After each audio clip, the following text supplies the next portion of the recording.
Guys, we are live for the first time in a while in Warframe. Now, I'm just getting stuff running in the background, so bear with me. Okay, we got this up and running. We also have YouTube.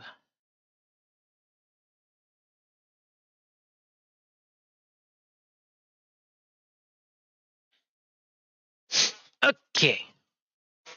And we're also going to grab this.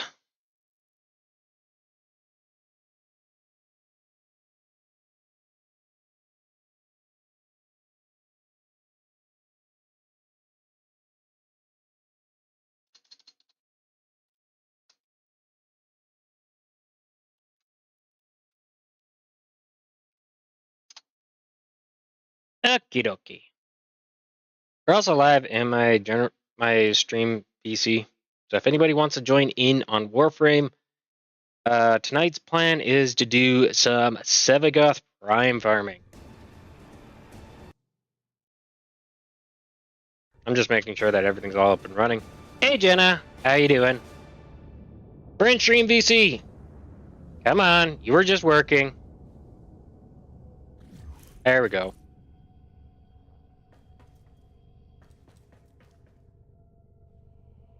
Did you want to join in? I'm sorry, I was thinking originally doing First Ascendant, but I'm like, I usually just call it First Ascendant. I don't say the First Ascendant. And Tenno is just more of a pun. Yeah. I like my puns. They're punny. Yeah.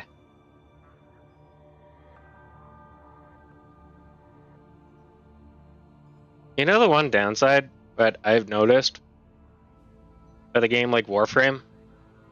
I still love the game. It's just the aspect of, okay, what do I really focus on? Because I'm looking at my entire arsenal of all of my Warframes. Here, I'll switch to default loadout. And it's like, okay, what do I feel like building? Because, you know what? I should actually do a Mirage Prime build. There we go. Now that I'm thinking about it. I should actually do a Mirage Prime build. Yeah. I'm getting everything set up. Yeah, all good. Yeah. Because I did a mixed build. Octavia, I kind of half-assed it. Yeah. So my audience were basically like, no, you should probably continue the break because I guess the people who left aren't the majority. Mm-hmm. And the reason why I wanted to continue again is because I was tripping over the fact that I lost a few people, and they're like, no, yeah, just stay on your break, and you we'll see you later. It's like, okay. The way that I see it is a break depends on the streamer, and sometimes you do need to take a step back from a game to actually kind of rekindle your like for that game. Yeah. And for me, Warframe, I really needed to take a long break from it. Like, don't get me wrong, I still love the game. Though I'm kind of also on Keith's side as well, as I see the factor that they're starting to get lazy again. Yeah. They're starting to get lazy again, and it's very unfortunate because for the longest time, they were putting in effort. A lot of effort.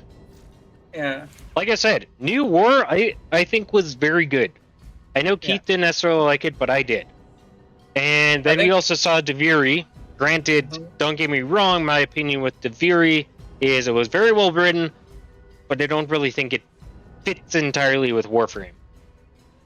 I think the way I see it is I prefer the story to move forward rather than to fill in the blanks with stuff. Does that make any sense?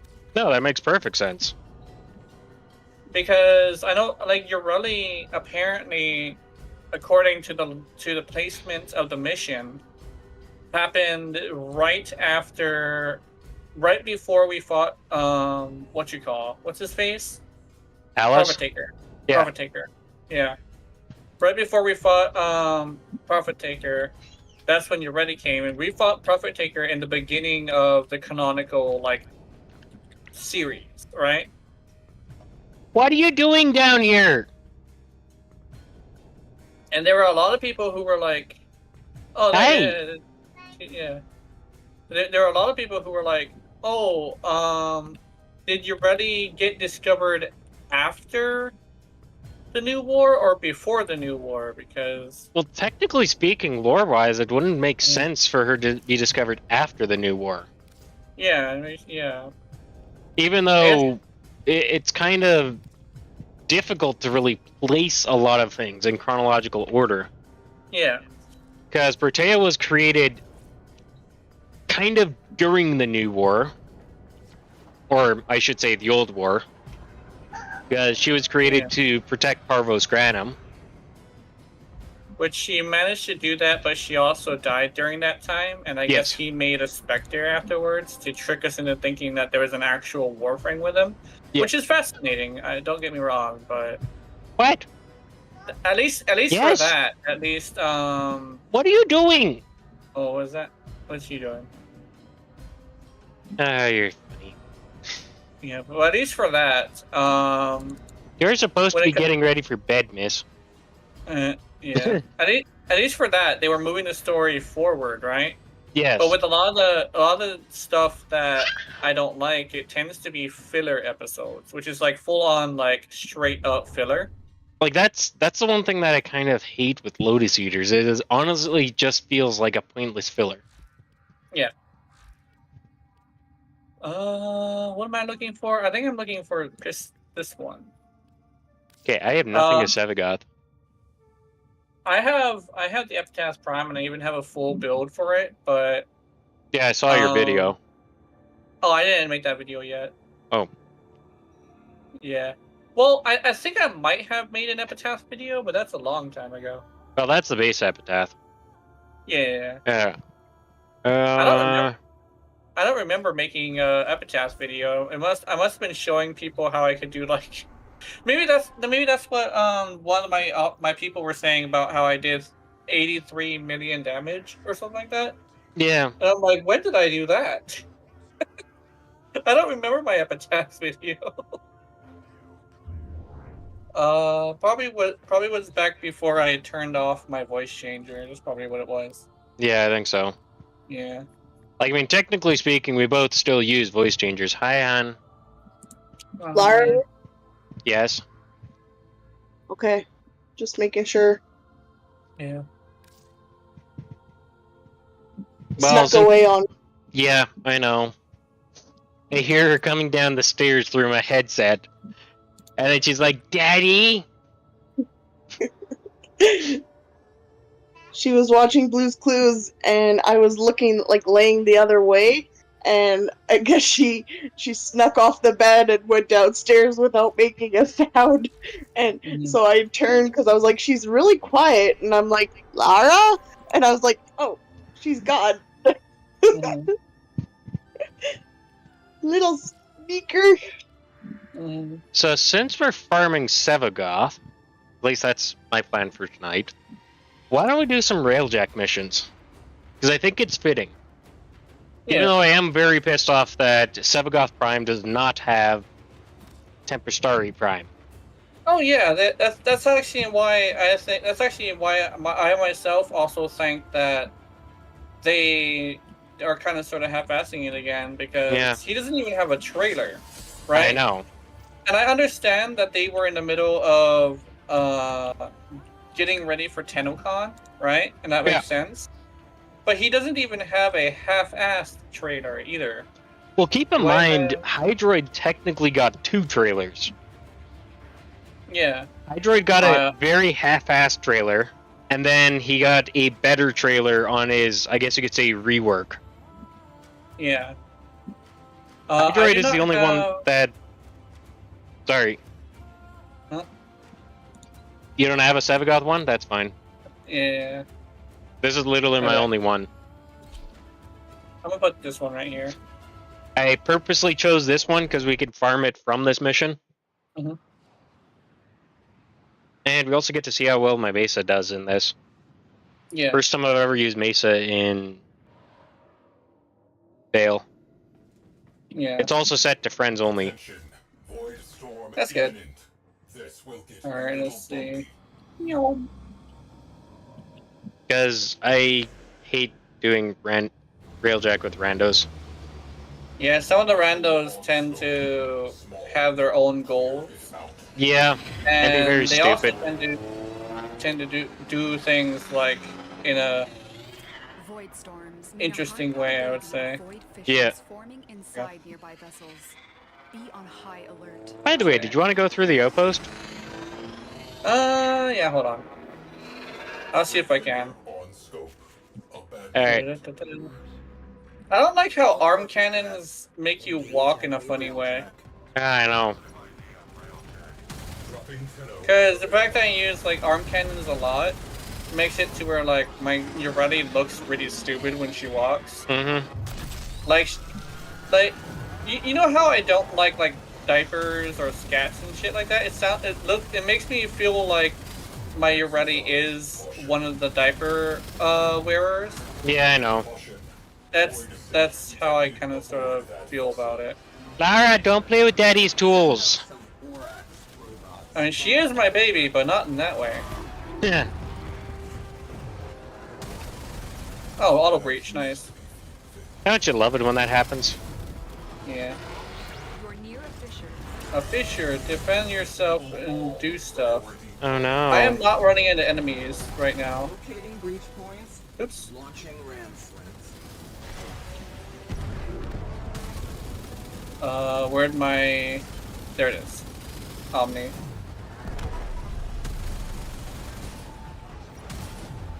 All I had to do is go in there and hack something, which is interesting.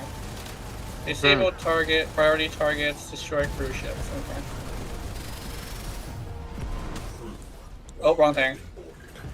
Oh no, we got I should've- boarded. That's fine. That's fine, I'm coming. Target in range. Ah, my crew can take care of the borders.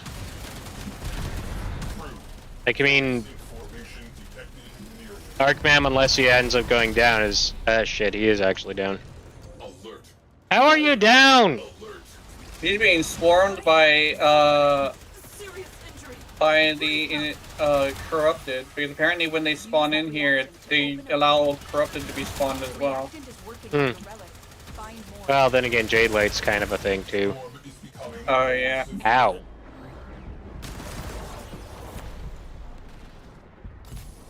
Oh, there's a guy over there just shooting at the floor. Ah, forgot about... Stand by to salvage the remains. There we go. Hey. Ship secured. There we go. Yes, Lara. By the way, if you want to take down the cruise ship, go right ahead. Yeah. It wasn't at half health yet, so I waited a little bit. There we go. Oh, you fucker! What? There we go. Okay. Signed cruise ship located. Deploying immediately. Ram sleds, launch. Yeah. Bring me that rail jack. Round sleds. Oh shit. Hold on. Oh, got it. I hear another one. We gotta disable a priority target. What? Okay. I'm coming. Priority target. There we go.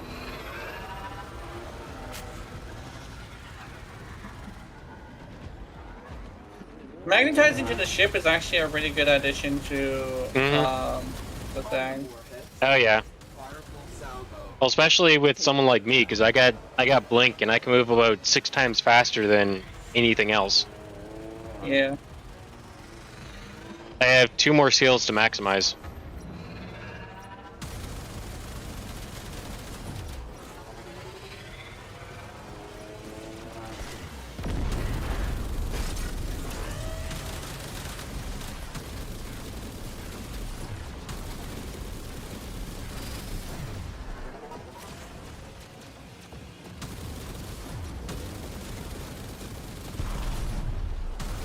Ha! Took out your shield. I can't fire my weapon for some reason. Okay. She's not doing it. Okay, here we go. Let me... Do I need to reload? Let's soften them up. Torpedoes. Fire. That's weird. She's not even doing anything. I lost control of her. That's not good. There we go. I fell off a cliff and it fixed it. Okay.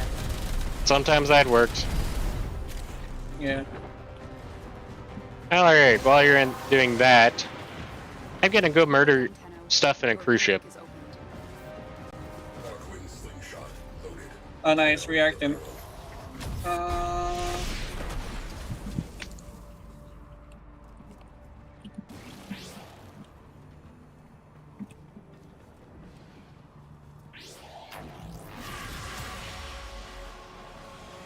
They apparently have been hitting me with things that are knocking me down. And that's what's going on. That's a pain in the butt. Now. Yeah.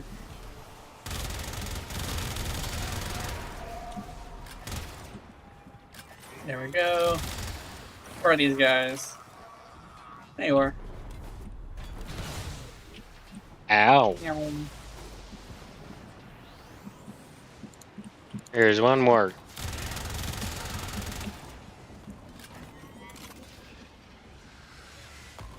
Auto factory. I want Orax robots in ram sleds now.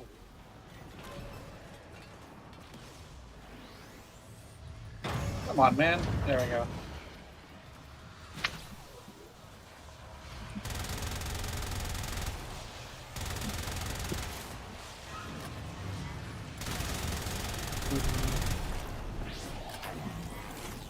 Damn it.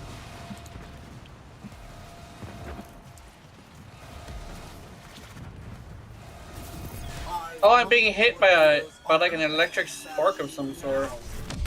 Yeah, they occasionally spawn those. So it's kind of annoying when they do. Yeah. I guess it's a guaranteed knockdown or something because you already stops using her weapon after she gets hit by it. Yeah. That makes sense. Ship secured. Yeah. Back to work. Void storm escalating. Stabilizing is proving difficult.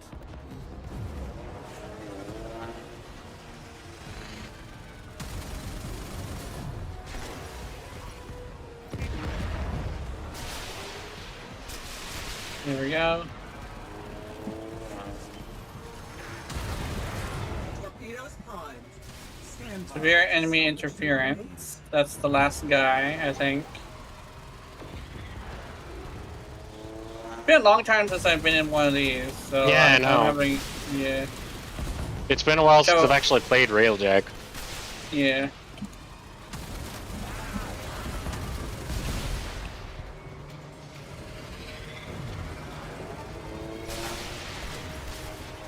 And this thing gets you override terminal. There we go. Storm is category 5. 5 is the worst, by the way. Category 5? Oh no! Objective. This is not a drill. Oh, apparently cannot use the Omni on the K drive. That's good to know. Let's soften them. I remember when they used to have that, and I guess it caused problems. I guess. Yeah. I guess. Yeah. Meow. Meow. Meow. Wait, yeah. Meow. Oh yeah, it's time to enter. And insert self into item. Oh, we're upside down. We are? Will Oh. take it Yeah, I think from that here. was interesting. Good luck. Eliminate all targets. Yes, you got a brown crayon.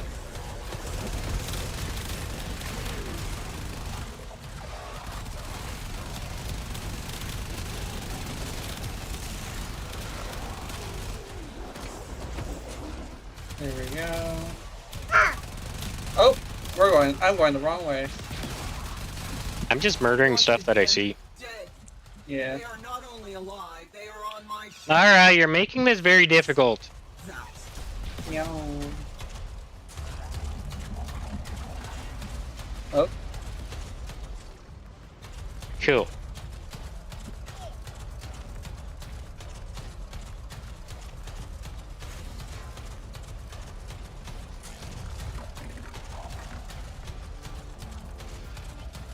Right.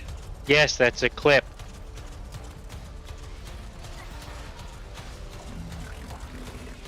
Right.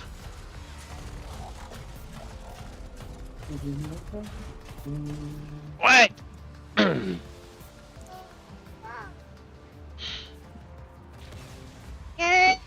Yes, I know that's your car.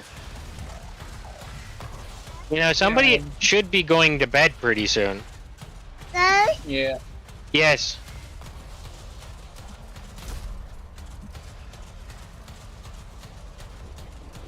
We got a friendship door.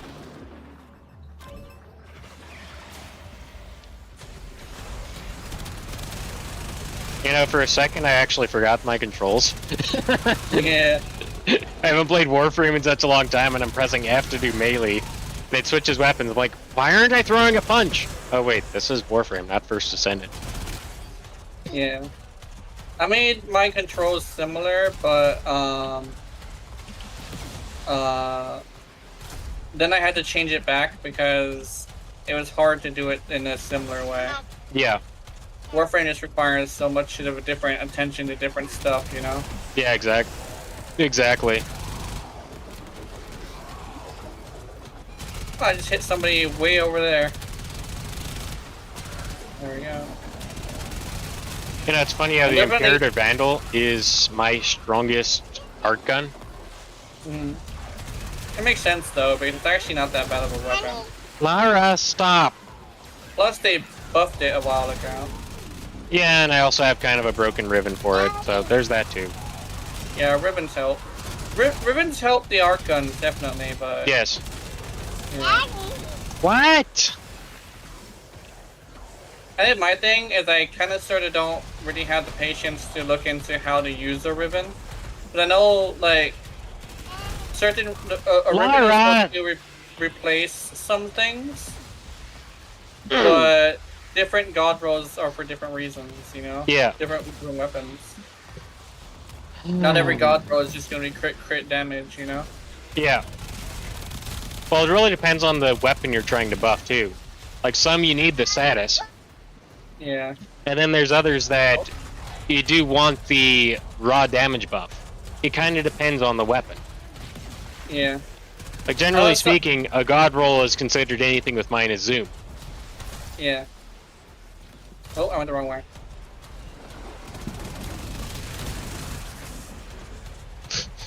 And I gotta go change somebody's diaper. Uh-oh.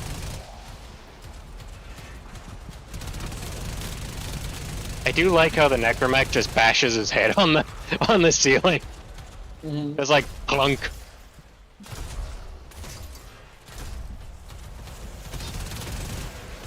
If they had something similar for Urelli, I bet she would be a lot more liked, because she does hit her head on the walls a lot. Yeah. It's like the four horsemen of... Stop grabbing my necromech. The four horsemen of concussions gotta include Urelli. The locals send their Oh damn, we got Fang Yeah. Prime. Well, we also have Hildren Prime. Oh, that makes sense. That works. I'm not sure, but I think I might have had a whole Hildren earlier. I think I still do. Mm-hmm. Challenge complete a mission, and the other one is complete 15 missions. Is there one for 30 now? Oh, we just got what you call? I gotta change my weapon. This weapon is not gonna work for me. All right. I was gonna head back to Dry Dock so I can change my Warframe. Yeah. And a diaper. Yeah, that too. Yeah.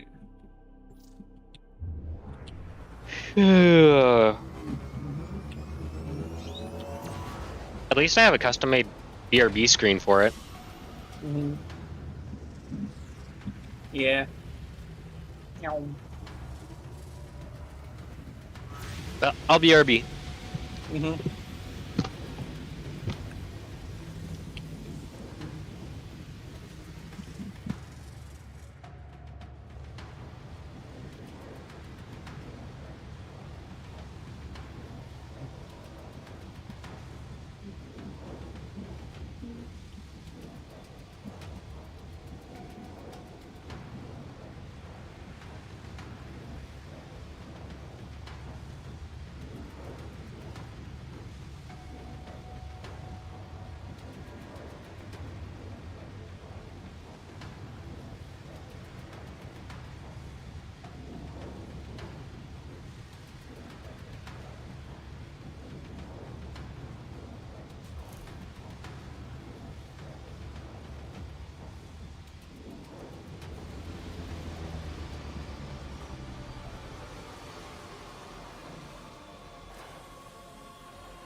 things most people can't. Without that, nothing survives. No cost too great, no blood too precious is what we say. As long as it ain't mine.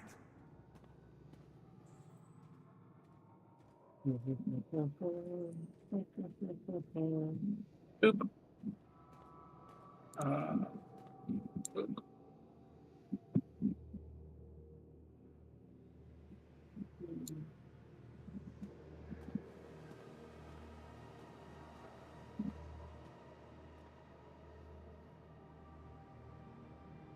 I'm putting together something.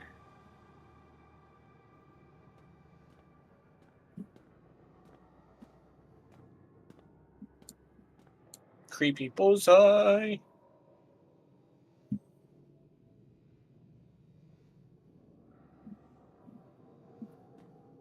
Know what I love about this ship? Everyone pulls their weight. I've been on Veil ships where we had freeloaders. One guy got so damned indolent I had to eat the bastard.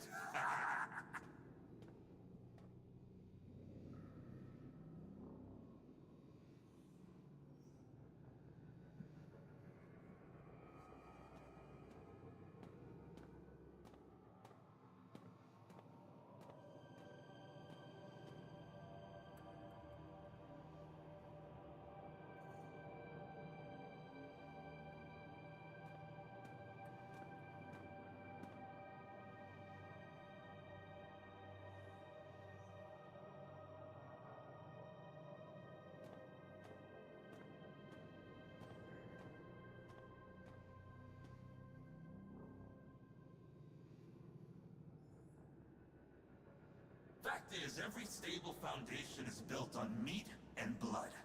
Now most people, they pretend it ain't so. It is not to their taste. Me? Hell, me? I am one hardcore carnivore. For the greater good, of course.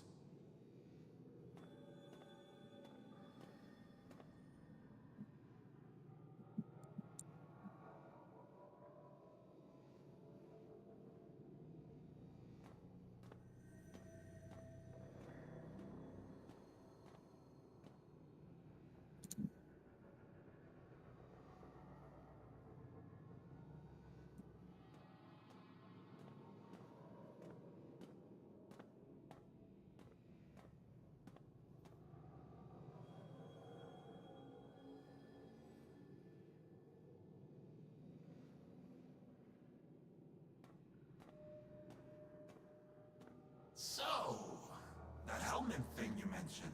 Ugh. You ever fed anyone to it? Sorry if I'm not trying to entertain you guys. I got nothing to talk about that is appropriate for Diagnosis channel right now.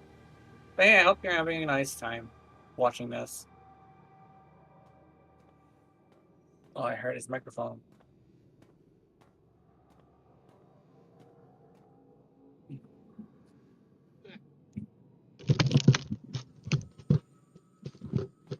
Alright, sorry about being gone for such a long time. Hello. I was just telling the audience how my bad I'm not entertaining you right now, but I don't have anything to talk about.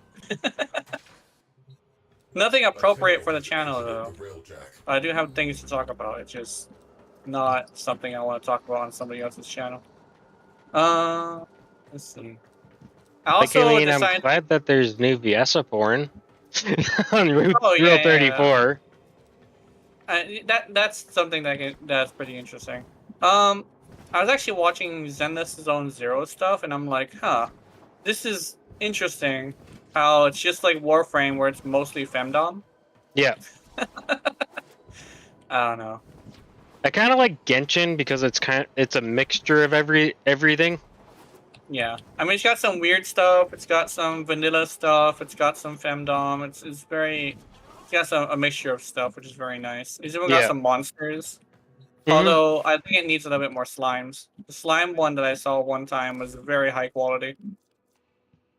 There's actually a video I should send to you. You'd probably enjoy it. Yeah. It's a what's that blue-haired chick? Hatsune Miku. That's it. That's her. Hatsune Miku? Yes, as a slime. Oh, that's cool. Yes. Hatsune Miku slime. That sounds actually pretty cool. What I do I fell. feel like running? Mhm. You know what? I'll run Rhino Prime. Because why not?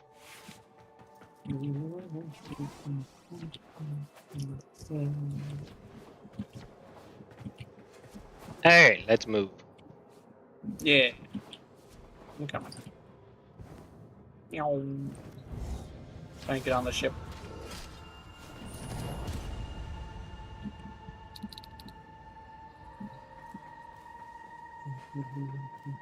Oh, how Zeki were. There we go. Alright.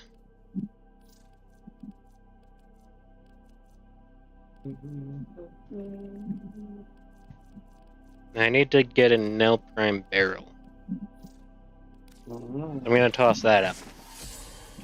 Because I did promise Jazz a full Nell Prime set, so I was Yeah. short a barrel. Oh, damn. But I'm also not. Let's see. Can I get Forma? Actually, I should see if I can go for one of the double Formas. alright, they added those finally. Yeah. Forma Bloomit times 2. I'm also Yeah, no- using the Cycron. I don't usually use the Cycron, but I'm using it today since we're not doing with Steel Pass. Yeah. We are doing something that's kind of sort of built like Steel Pass. Kind Because, of. yeah. They're programmed differently. Whoa! Every single part of the ship that could Void storm rolling fart in. out sparks Batten did. down the hatches. Yeah. And it was just loading the particles and testing it, I guess. yeah. Command ship in sector depopulated. Be aware, this storm is tearing open void fissures at your destination. Okay, hold on, let me... We're right in front of the outpost right now. Nearby. Yep, I'm popping out. Sounds good. If those looters want to fight, we'll give them one. Engage. Tenno disembarking. Rail Cyclops traffic. Array. Cyclops Array. Order them to fly. Boarding successful. Disable priority targets prior to boarding the capital ship. A clumsy breach. Our invaders possess more enthusiasm than talent. Oh! I Still The some hell? meat on the bone. Good eye. Through. Fire. Oh, are you getting the immortal enemy glitch? No. On the warhead. My cursor's off. Take them down. Oh. That's not good either. I Yeah. do not... Forming. Eyes open. Flares extinguished. Oh no, I'm spazzing out. No. You were going to need Hold on, let more me- reactant. Want to Let open me that do letter. this. Who's wrong thing? I don't want to do an emote. Order. Electrical systems. Shield strength compromised. Cyclops Oh, Array. magnetic proc. Lock on. Yeah, Oh, no. there's electric fire.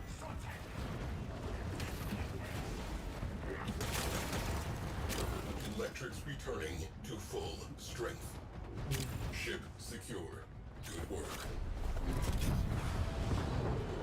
Clean up later, he says. Oh, there's a fire. I want boots on the deck. Clear the tubes and launch. Alright, I'm Ramsleds in a again. cruise ship.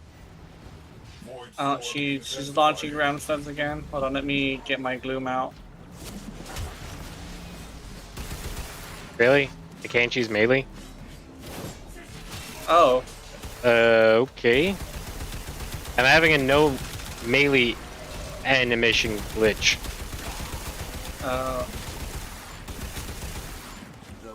fools are still within the range of Like, I still have the slashes, but I don't see them. Like, I'm just standing here, holding my blade. The sound effects still play. The damage still calculates. Which is especially weird. But at least now I can aim properly.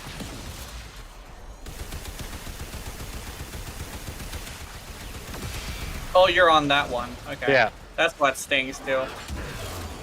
torpedoes locked. Target in range. Firing. Reddit cracked. Nice. You have collected enough reactant to open your relic. Destroy cruise ships. Disable priority targets. I can take out some ships for now. Go ahead. I just prefer actually coming around to kill them because it's the only way to get whatchamacallit. A few hits from the Railjack Right, so- Affinity. They should finish them off. Oh, Affinity. Okay. Fire.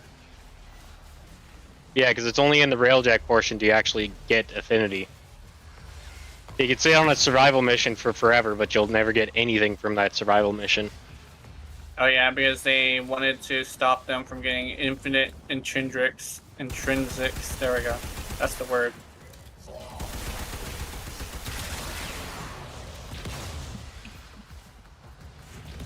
Marines, charge personal shields and get to your ram sled. Ram sleds. Ew.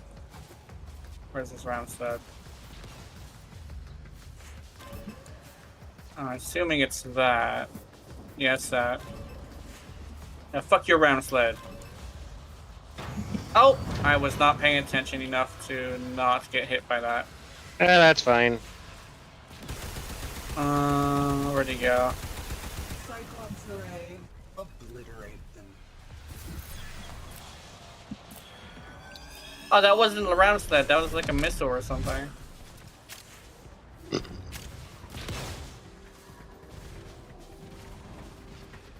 Cruise ship go boom.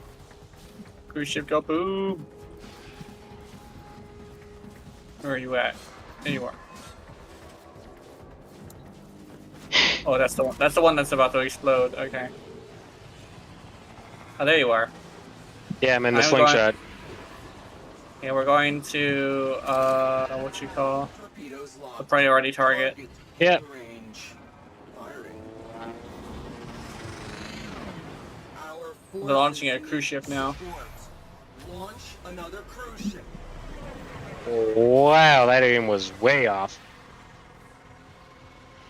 Yeah. Whoa. I was aimed right at it. From the Cyclops array should finish I should. them I off. probably should have pointed it a little bit straighter then.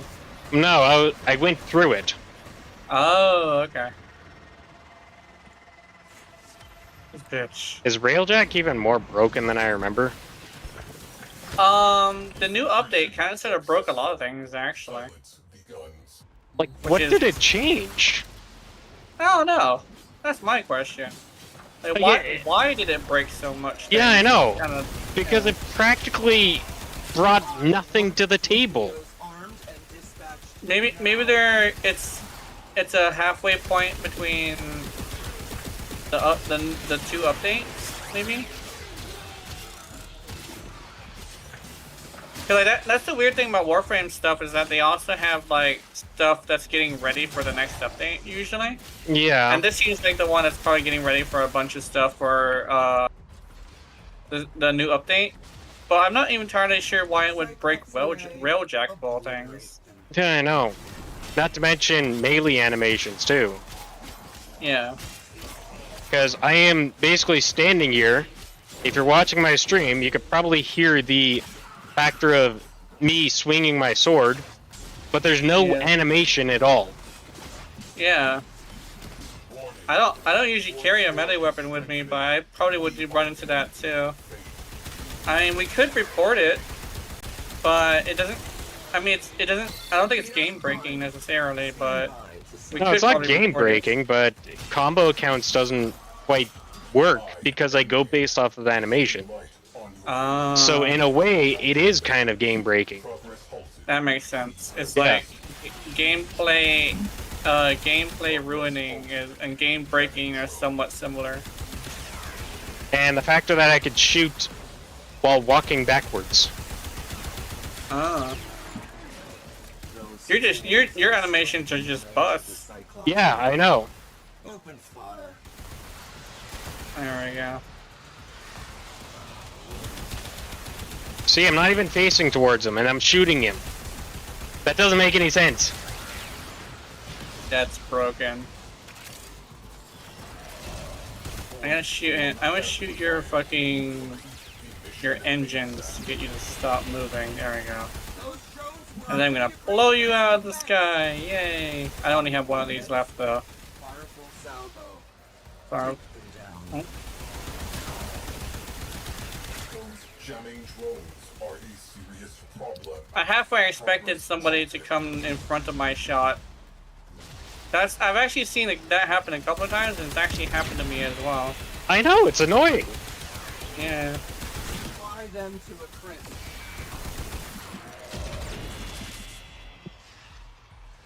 Railjack is nearing Cyclops Array. Order them to fire. Cyclops array. Your Cyclops gun is nothing compared to this Railjack. You've hit me several times with it and it does nothing.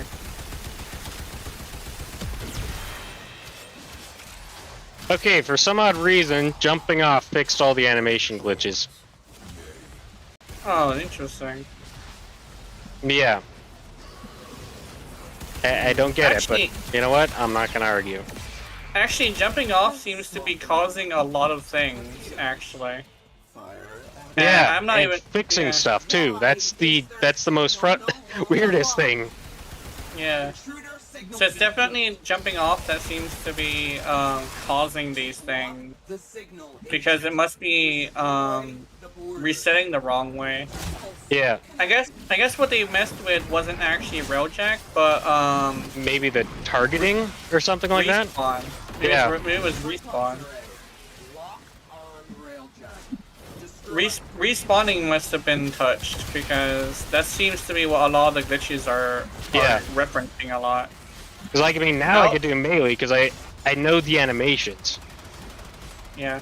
If I notice one that's specific for your rally, I'll probably report it. Because I think I'm one of the only your ready players who actually reports for bugs. Torpedoes primed. There's me and like 2 other people, I think. Yeah,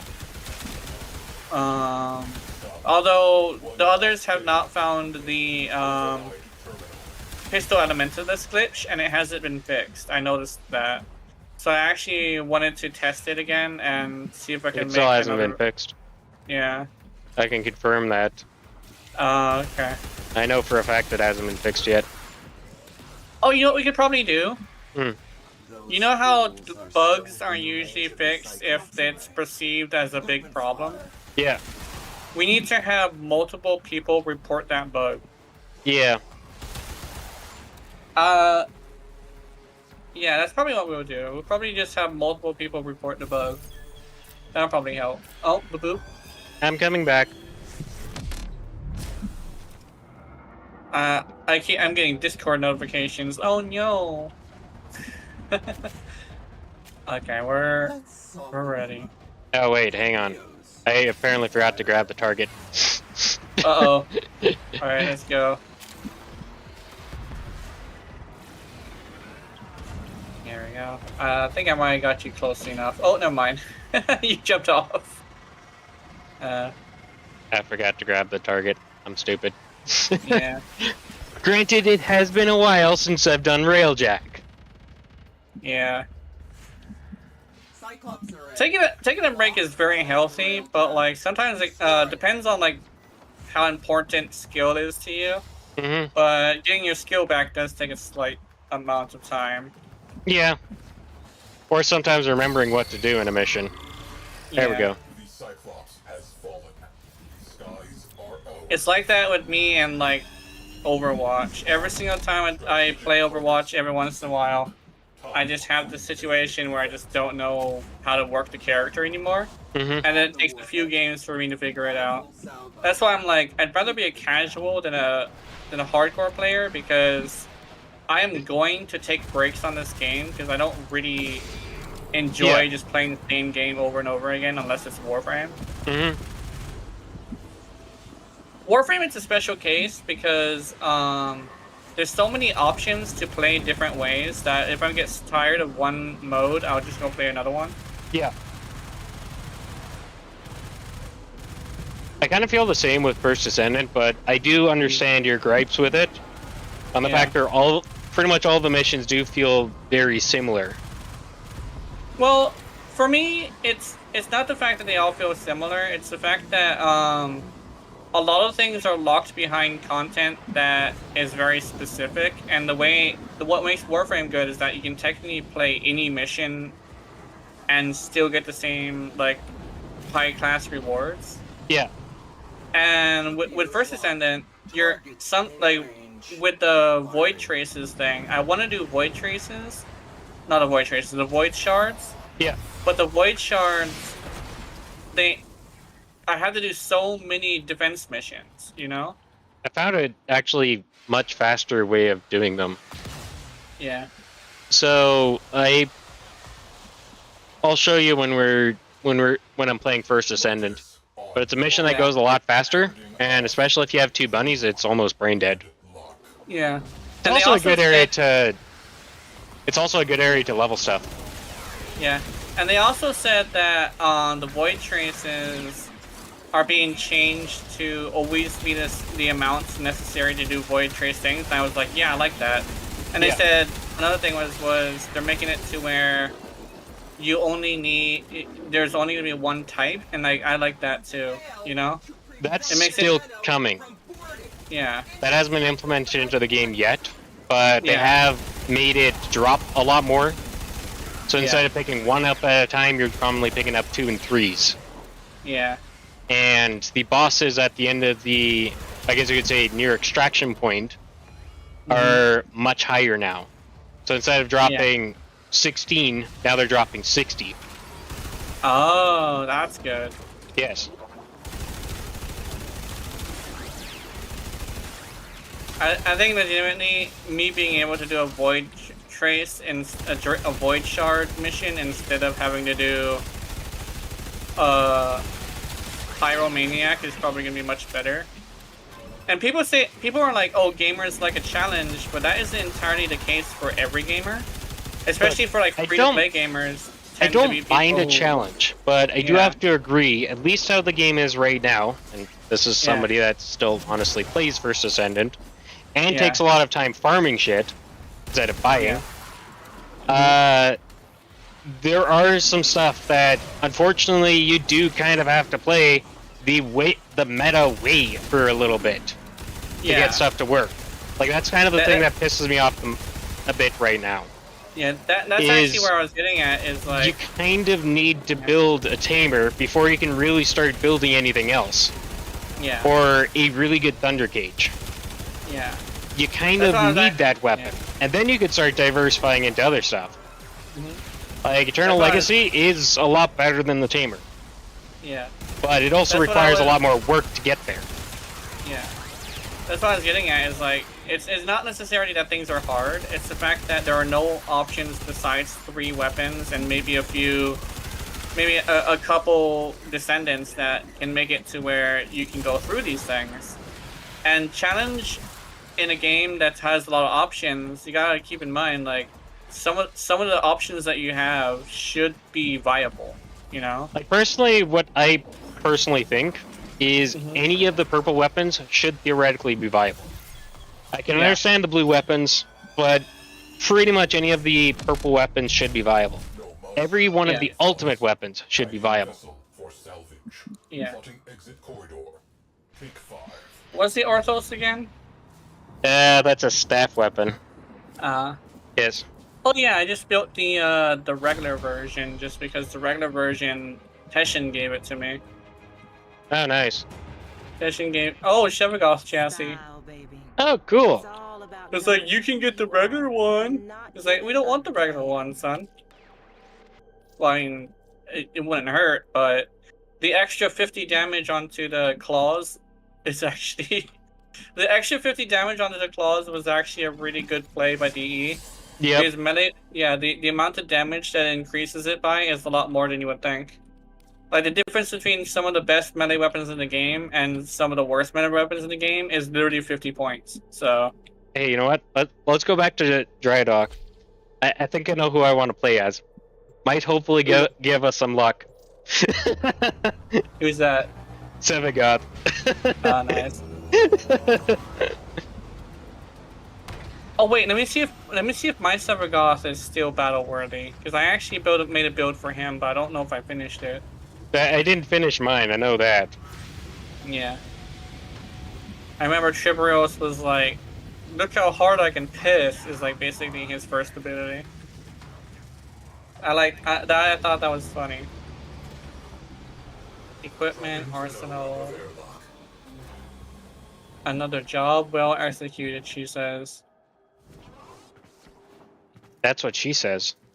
Yeah. Did I complete his build? What is this build? What was I doing?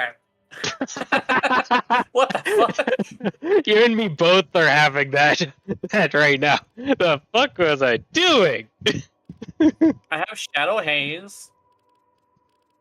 Reap Augment, that's the one. Oh yeah, this is a Shadow Haze build. Oh, and I actually did I put something into his shadow? Yeah, I put 3 into his shadow. Okay. Oh, this is a shadow build. Oh, okay, I get it now. This is a shadow build. Well, I need to do some updates to this. Give me a second. Nice shot, though.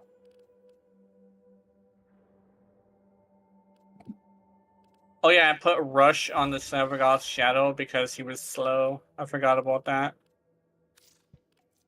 I didn't even have any arcanes on him. Mm-hmm. Let me see. But yeah, first Ascendant, I find the easiest way to tank is just have a shit ton of health. Yeah. Like, my ultimate Glay hasn't reached level 40 and she's at 23,000 health. Mm-hmm. Practically no defense. And here I am basically just standing on Frostwalker, just shooting at him, and he's shooting at me. I'm just seeing tick, tick, tick, tick, tick. Is that it? Is that all you're gonna do to me? Mm-hmm.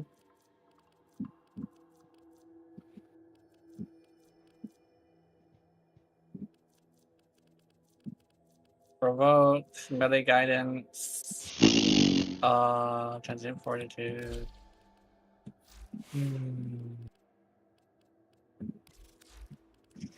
I'll put transient fortitude back.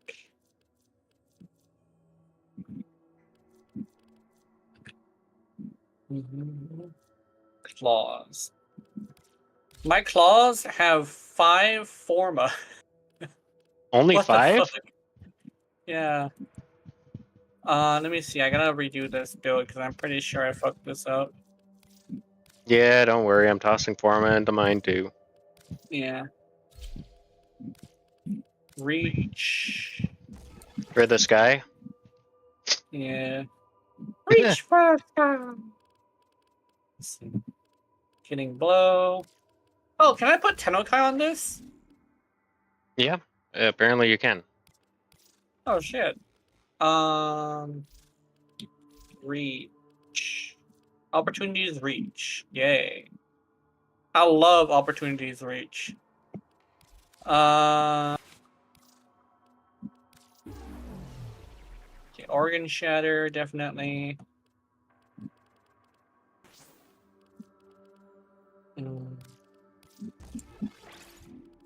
Oh, can I not? Oh yeah, I cannot put what you call? I cannot put the what are they called? Acolyte mods? Acolyte mods? Yeah, I think they're called acolyte mods, where it's like Weeping Wounds and Blood Rush. So I have to figure out a different way to do that, which I think is the Gladiator mods. Yeah. Gladiator Vice. Oh, just Yeah, 2 that's Gladiator one. mods apparently. Oh, I remember. I could actually get the Gladiator mods to work if I were to use a stat stick. I remember that. I figured that out a while ago. Seismic Wave, Gladiator Vice, this.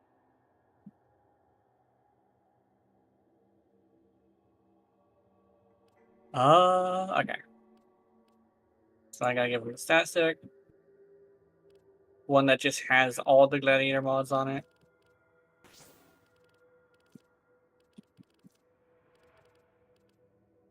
I'm just gonna use Stat Stick Prime. Where'd it go? There is Ceramic Dagger.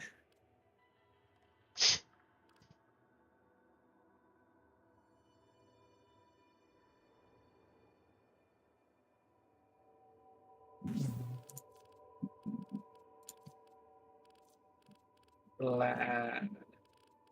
Yeah, you're right. Advice. Rush. Alright, so I just tossed a farm into everything. Sevagoth is now unranked. Shadow is unranked. Mm-hmm.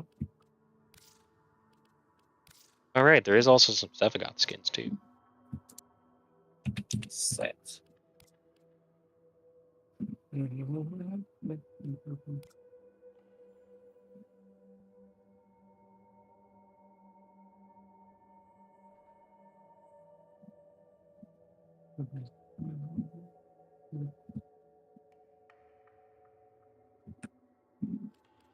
Okay. I want the Tennokai one.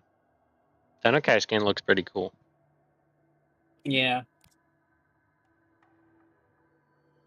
Nope.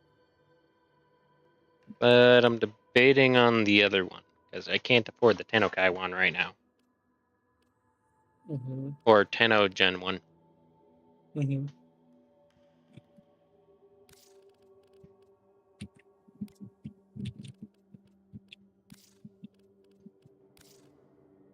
There we go.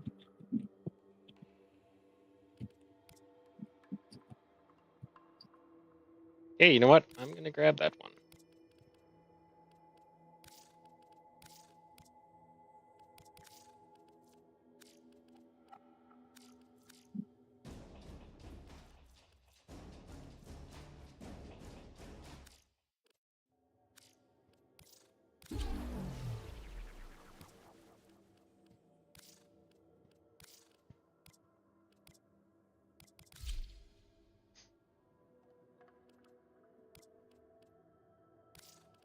Mm-hmm.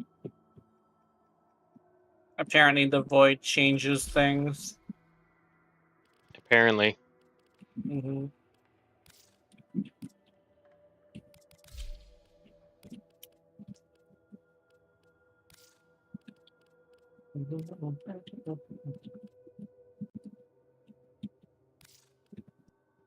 There we go. There we go. Yes. I like that. The right arm looks very ghostly. Mm-hmm. Alright, let's move. Yeah. Sorry for all the Jedi pilot, Jedi not. To all of you guys watching. Mm-hmm. Yeah. I did get one, so I'm gonna toss some void milk into that. Void traces into that.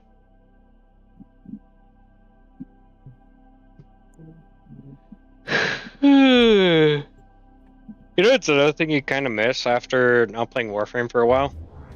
What? The weekly Ayatan hunts. Yeah. Keith is like, how do you get so many Iotans? A, I find them. So I'm actually kind of paying attention to that. And B, there's also the aspect of I do the weeklies. Mm-hmm. And then there's also the aspect of I have nothing else to spend it on. Yeah. I usually get a lot of them from doing arbitrations because I do those for fun. Yeah, Well, at I least know. certain ones.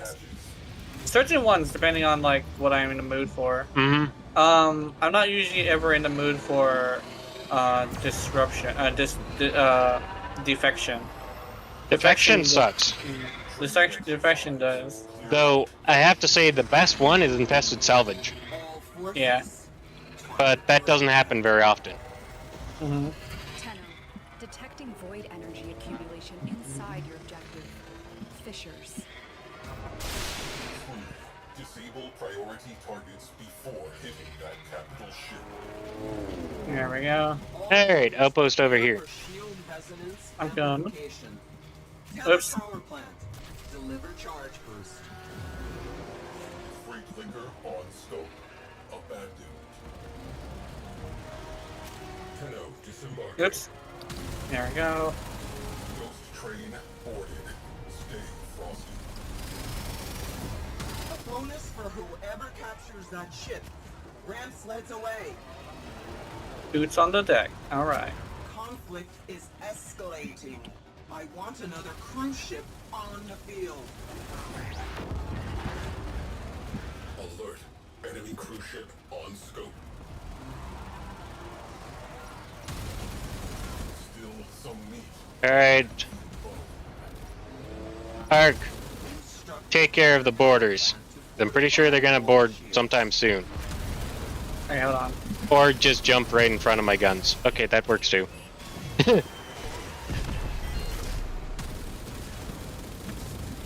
Ram sleuths. There we go. I'm coming. I am taking down your cruise ship. I know it's not necessarily a target, but I want to take down a cruise ship. I want torpedoes on. I was gonna board it, but okay. Oh. No. Alright, we got disable priority target next. I'm on it. Meow. Void storm intensifying. Oh, it's one of those tower ones. Yes. Oops, I charged past it. Meow. Tether power plant has supercharge ready.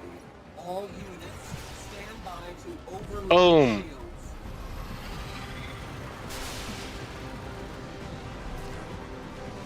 Where do you think you're going?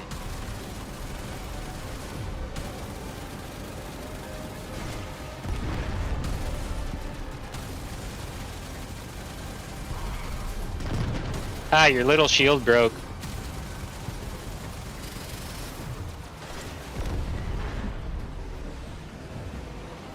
I want torpedoes armed and dispatched now.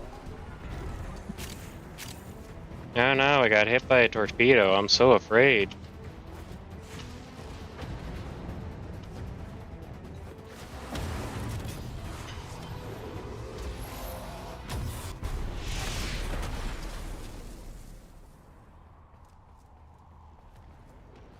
Who wants to meet their maker?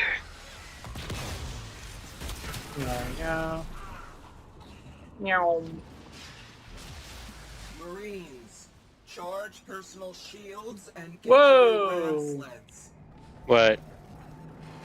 I didn't expect the bottom of the ship to just disappear like that. I forgot that happens.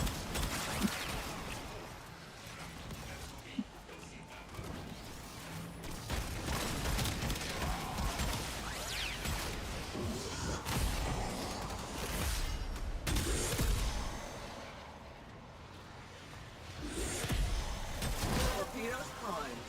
Stand by to salvage the remains. The relic has been cracked open. Finish your mission to find out what's inside. There we go. Take care of the commander.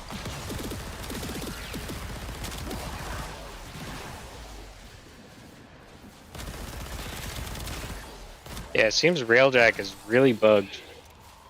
I'm having the same animation glitches. Yeah, my second ability isn't swinging, isn't making an animation. Priority targets neutralized. Next up, capital ship.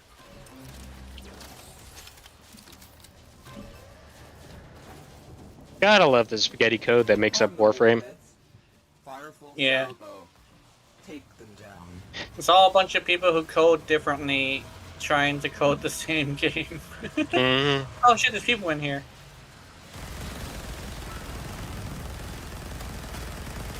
Fires, apparently.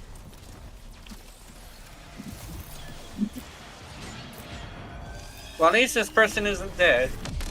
Yet. Yeah. Instructions carried out. Oh, it's happened to me now. I saw you spinning around in a circle, but I don't think it was happening for you. Am I spinning around in a circle or something? Am I using animations on your screen? Yeah, you got animations. For me, I'm not. Yeah, I know. It's definitely a about- client side thing. Do you see my animations? Torpedoes locked. Not on your screen, but on my screen, yes. So you're doing animations on mine, but you're not doing animations on yours, Yeah. Other side. which is fascinating.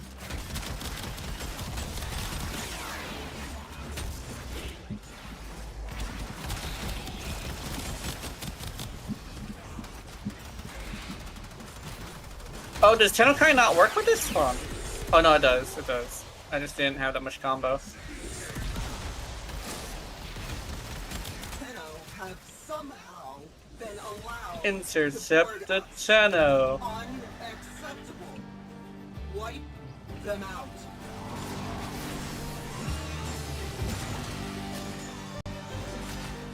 Oh, nice. The skin Nice. that I purchased comes with a sweet ass cover. Sleeping with the gold below. Oh yeah, I remember that.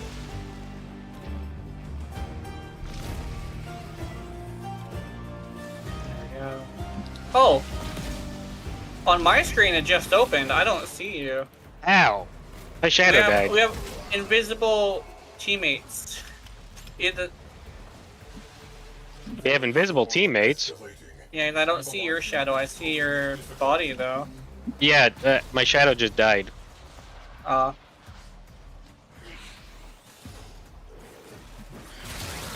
Oops.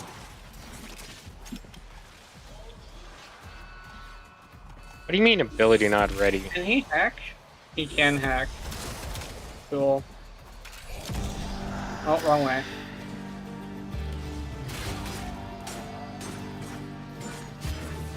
Just like in JoJo's, the shadow is fucking massive Mm-hmm. compared to Silvergoss. That's funny how he wears it kind of like a shoal Mm-hmm. or a stall. Yeah. Ding, ding, ding, ding, ding, ding. Ding, ding, ding, ding, ding, ding, ding, ding, ding, ding, ding, ding. Storm is category 5. Oh no. That is the worst, by the way. Yes, we know. Ew. Oh shit. I just saw you die. At least on my screen. Yeah, I know. Technically speaking, I did die from a void storm, and then I got revived by Count Gizmo. Oh, nice. Count Gizmo. Count Gizmo be gizzin'. Oh! They changed it. He can bullet jump now. Yeah. He's been I'm able not to bullet sure jump when for they a did while. this. Yeah. I never tried to bullet jump with him because I was always stuck on like the old way he was. Where Yeah. he didn't bullet jump.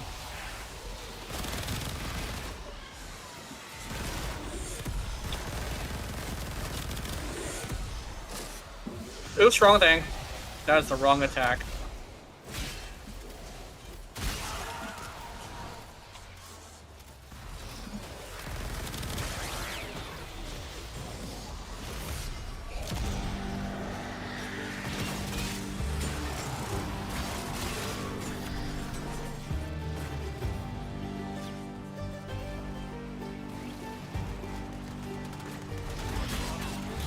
Ow.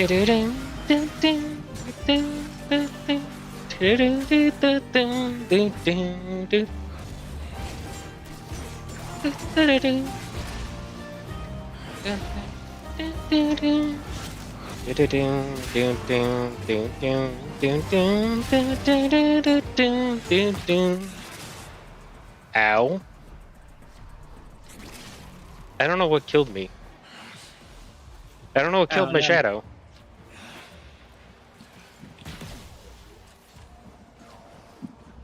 Apparently it was a void storm.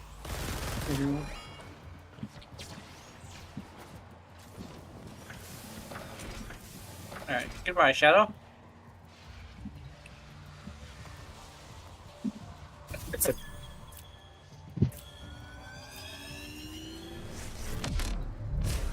No life sign. Ah! Vessel is clear. Closing out this file. oh.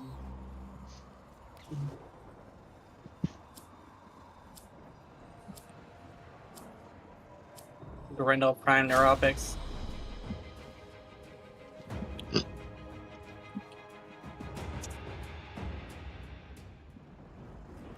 Okay, since we seem to be running into so many bugs with Railjack, I think I'm gonna call Railjack bugged. Yeah. But we're gonna do a regular mission. Yeah. I'm still gonna run Sevagoth. Oh yeah, me too. Oh, Carmine Pentastock. Oh, nice. I think I needed. Which one do you need? I don't know. I wanted one of the Carmine Penta pieces, though. I know that. I'll tell you what. We'll disband squad after this, and then we'll squad back up. That we can look in your inventory. There we go. Thanks to First Ascendant, though, I've gotten so used to pressing spacebar just to accept. So I just do it automatically now. I remember for a while I actually was holding down the button to accept. Yeah. It's like in First Ascendant, it's all about holding down the button so you don't accidentally buy something or something. Yeah. It's like, did you spend an ass load of money on the game? I'm Yes. pretty sure that was your fault because you, sir, did a thing. You held down the button. Oh yeah, I need the receiver apparently. You need the receiver? I think Yeah. I have a full set. Oh nice. I gotta go run and use the bathroom. So I will invite you to squad and BRB. Yeah. So I got my wireless headset so I can still talk. Mm-hmm. You know what I think would be really good for you know how people say they want to mod Maradona? Mm-hmm. I think what would be really cool is your really specific Mariluna mods. You know? That would be really beneficial. I know one thing that could probably end up happening though is they might end up making some of the fixes that people want for her into Maradona mods. Honestly, the thing that kind of boggles my mind a bit is how regular K drives are moddable. Yeah. Granted, I hate most of the mods. They are moddable, Yeah. but yet Mariluna isn't. It seems like Maradona has a copy of every single mod. Yeah. But it's unranked. That's Yes. what it is. And that's kind So of the she thing has that I everything. kind of hate, because like base vitality doesn't really give you that much. Yeah. And that's kind of where a lot of Mariluna have issues with. Mm-hmm. Sorry, am I still coming through? Yeah, you are. Okay. It just gave me a loud beep. Yeah. I think it's because it was getting a little bit scratchy, but that's fine. Yeah, I know. I'm a little bit of a distance. I'm upstairs. I don't have a bathroom in the basement.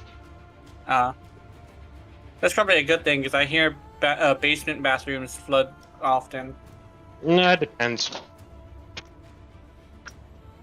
I mean, my father-in-law's basement bathroom doesn't flood. It's just the fact Mhm.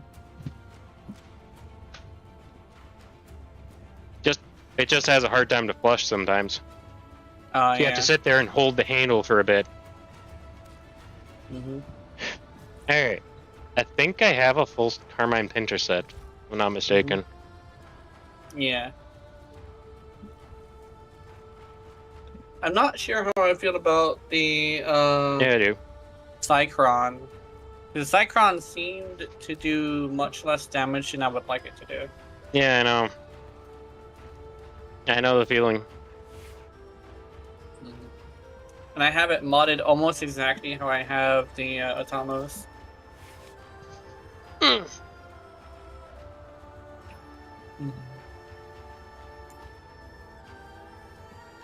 Hello.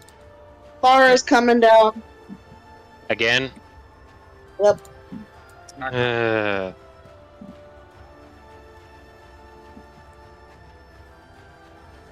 She's playing musical chairs with Mommy and Daddy. Yeah, I know. Ah.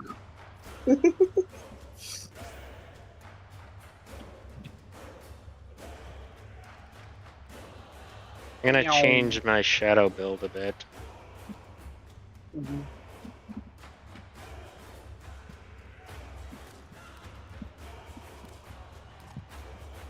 I was thinking about it when I was just like kind of sort of sitting there. You know how like whenever I'm left to my own devices, I think of weird shit. Mm-hmm. I was actually thinking about it, and I think I actually kind of sort of understand why I play Warframe, and it's kind of like a really interesting reason. The only real reason I actually play Warframe is for Urali. Yeah. Tammy brought it up. Yeah.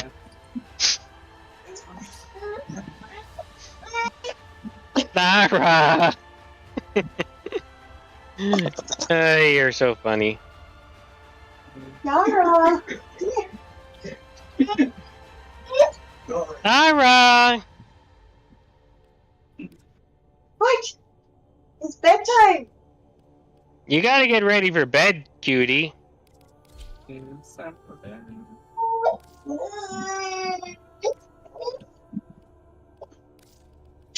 Wow, I haven't, I'm changing around some of my weapons as well. Mm-hmm. Say goodnight!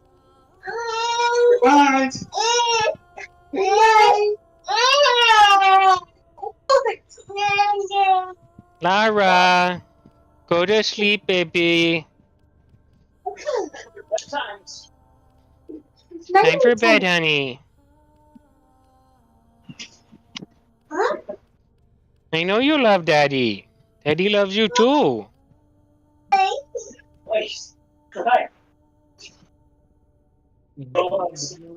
don't know what to equip for melee. Bedtime. You're not going down. Yeah, let's equip that. Alright, I'm ready. I think. Yeah, hold on. I'm just adjusting some mods on the weapon I want to use. Yeah, all good.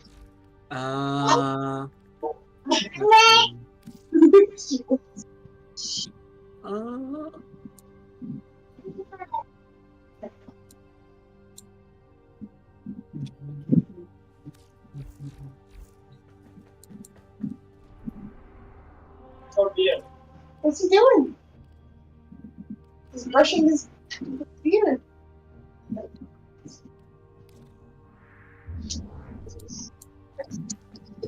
There we go. Oops.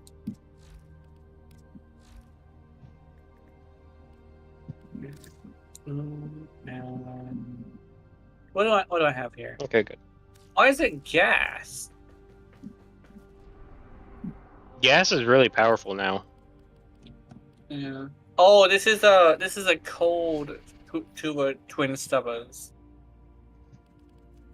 Hmm.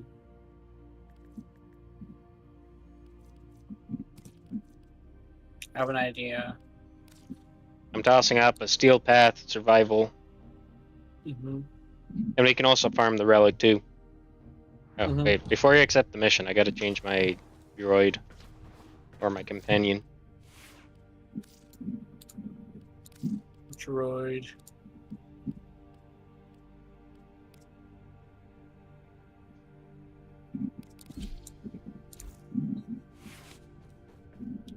Secondary shiver. Yeah, I think I'm good. Which one is this? Oh, Palace Pluto. Oh, it's survival. Okay. What the?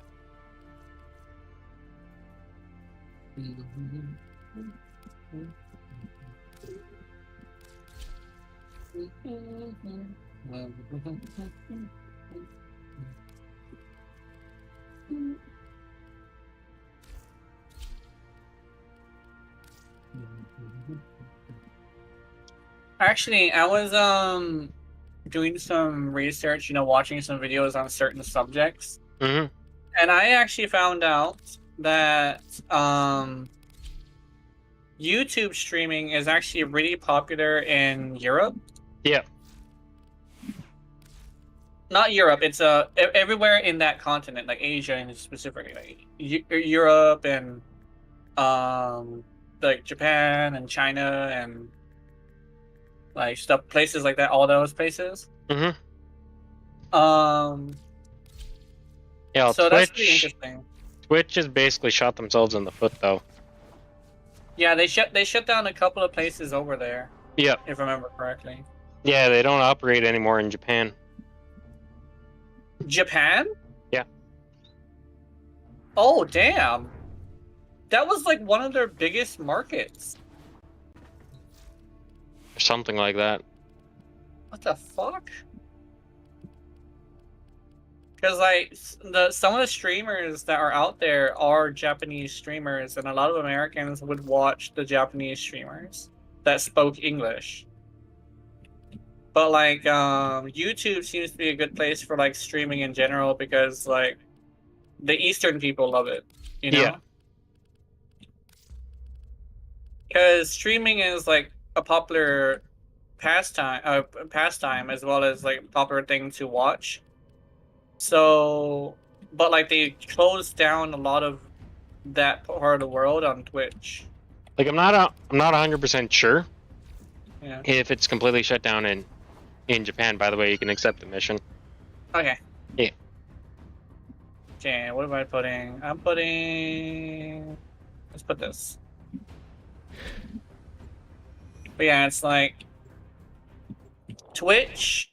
A lot. People were saying that like YouTube and Twitch have different audiences, but there's other people saying that Twitch is objectively better. And I say I agree more with they have two different audiences sort of thing. Yeah. Because YouTube still is really good to watch, but not very good to interact with. But with YouTube, you're not really interacting with people. Yeah. And there was actually this one person, I think his name was Ludwig, who said streaming on different platforms is bad. But I agree with Moist Critical in the fact that it's actually really good because your audience isn't necessarily splitting. It's more the fact that you're attaching to two different audiences. Yeah. You know? Well, and then there's also the aspect of, you know what? I'm trying to get as much audience as I can. Yeah. Off of all the available platforms. Because not everybody has a Twitch account. Almost everybody has a YouTube account. Yeah.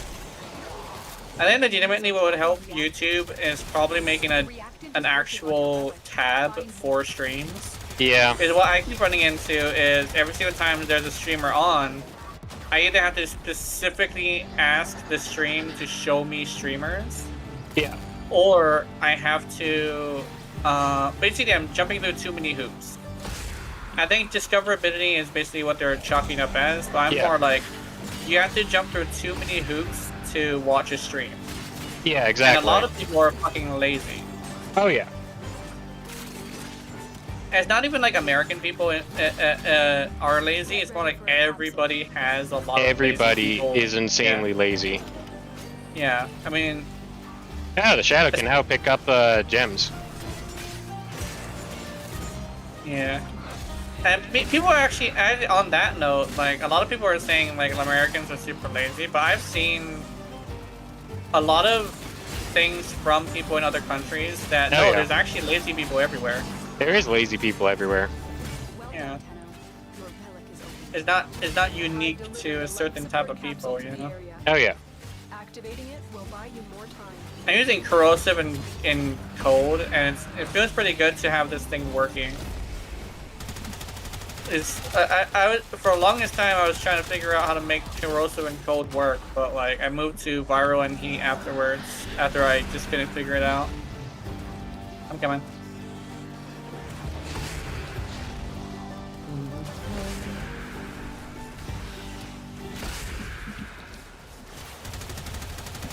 There we go. I probably should have brought an AoE. Oh. I hate it when I get my... I can only use the... Seriously? Now I can't use fucking my claws. Yeah. Getting a couple kills is easy.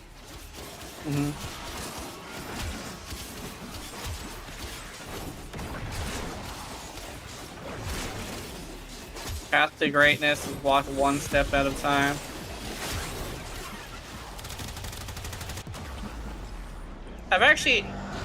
It's weird how she actually has, this game actually has some pretty interesting advice for life that you wouldn't really expect unless you paid attention to it. But if you look at which one has like the most really good advice, it's Nora, Teshin, and Oko. Oko is like, he's really good at like saying like how do you deal with like dealing with somebody like loss essentially. And Teshin is all like really good at teaching you how to like better yourself. Yeah. And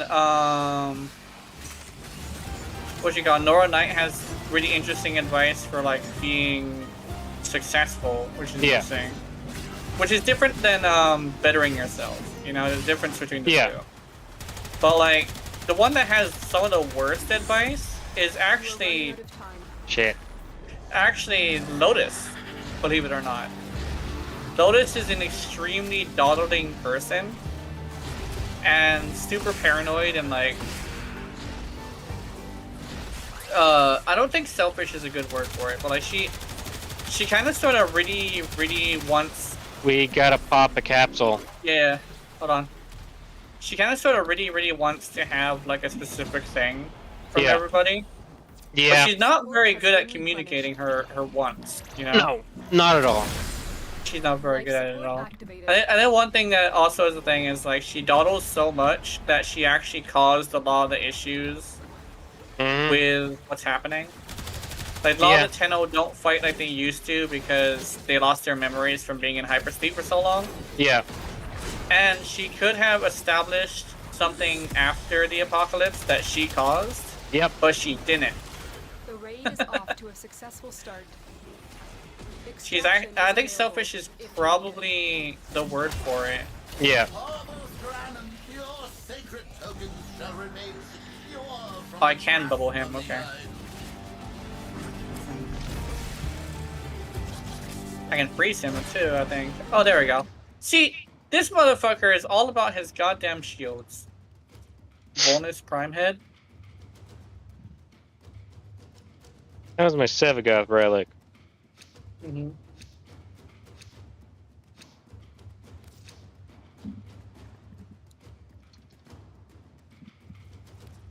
know, I'm just tossing up random relics.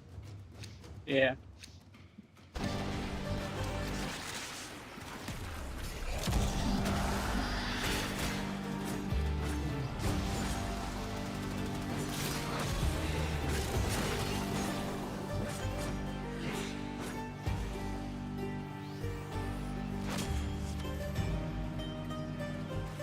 Yeah, the shadow wasn't able to pick up stuff before. Mm-hmm. Oh yeah, they fixed that a while ago, I think. Yeah. You can pick up health orbs and energy orbs now. Yeah. Which is nice. Because one of the things that was pretty wrong with him was he didn't really have energy sustain. No, he didn't. Yeah. Ow. It made people hop back and forth between the two forms, but a lot of people just wanted to be the shadow. Mm-hmm. Which, like, I mean, it's a JoJo reference anyway. So, like, being the shadow is kind of sort of like part of the JoJo fantasy. Yeah. I delivered another life support capsule.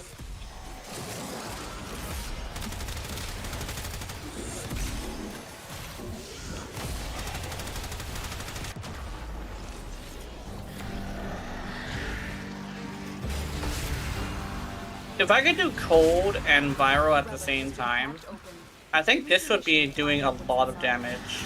Mm-hmm. Because viral and cold and damage zone vulnerability and viral are actually two different things now. So if I could have damage why is this vulnerability so and weak? viral, I think I might be able to do pretty well.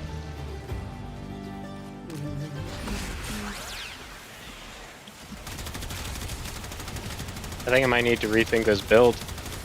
Yeah. Because I am dying way too fast. Yeah. I'm coming. Where'd you go? Prepare for life Oh, you're right there. Oh, Remember, I can also sell for 5 too. yeah.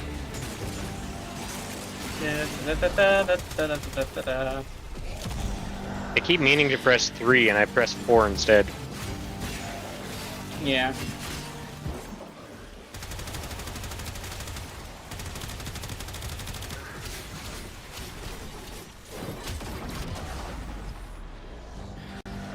Additional life support has arrived.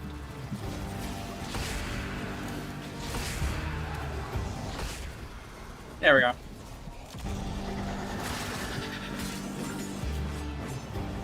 Pew, pew, pew, pew, pew, pew.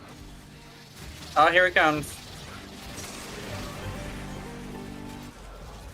My friend of misery. Yeah. Get booped. Ew. I'm slowing him down, however. There we go. There, double gloom. I know Severgoth has gloom too. Yes. And baby, they are acting like it. You want to hit those high notes? You gotta meet. Dude, I actually saw somebody using a gloom Nova, which I thought was hilarious. It's basically nobody gets to move ever. Yeah, basically. Yeah. Imagine the Gloom Nova getting a rat proc too. That would be horrible. That would be hilarious. Yeah.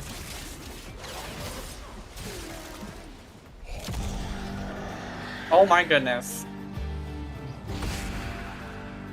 There we go. There's the damage.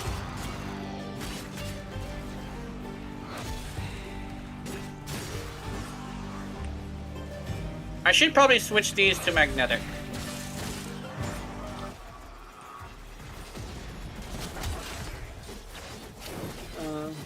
Okay, I actually remember getting these things when I forget when it was, but a while ago.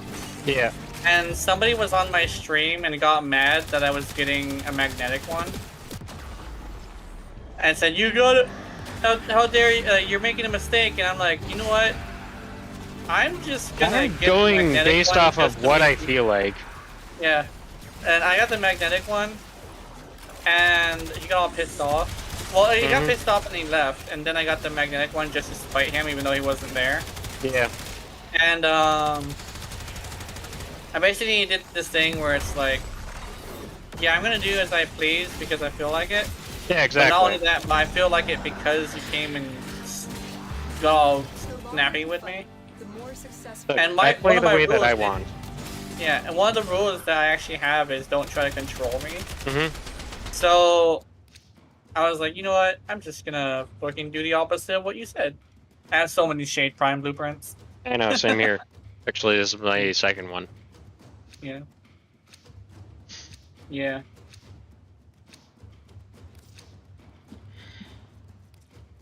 I'm just tossing up random Radiant relics right now. Yeah.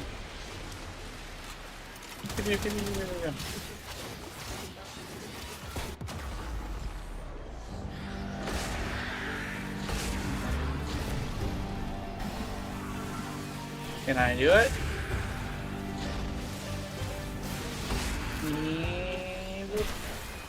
Okay. Critical life support levels. That attack is kind of hard to aim sometimes. I know. We I'm need gonna to go- pop a tower. Yeah, I'm gonna go pop some towers.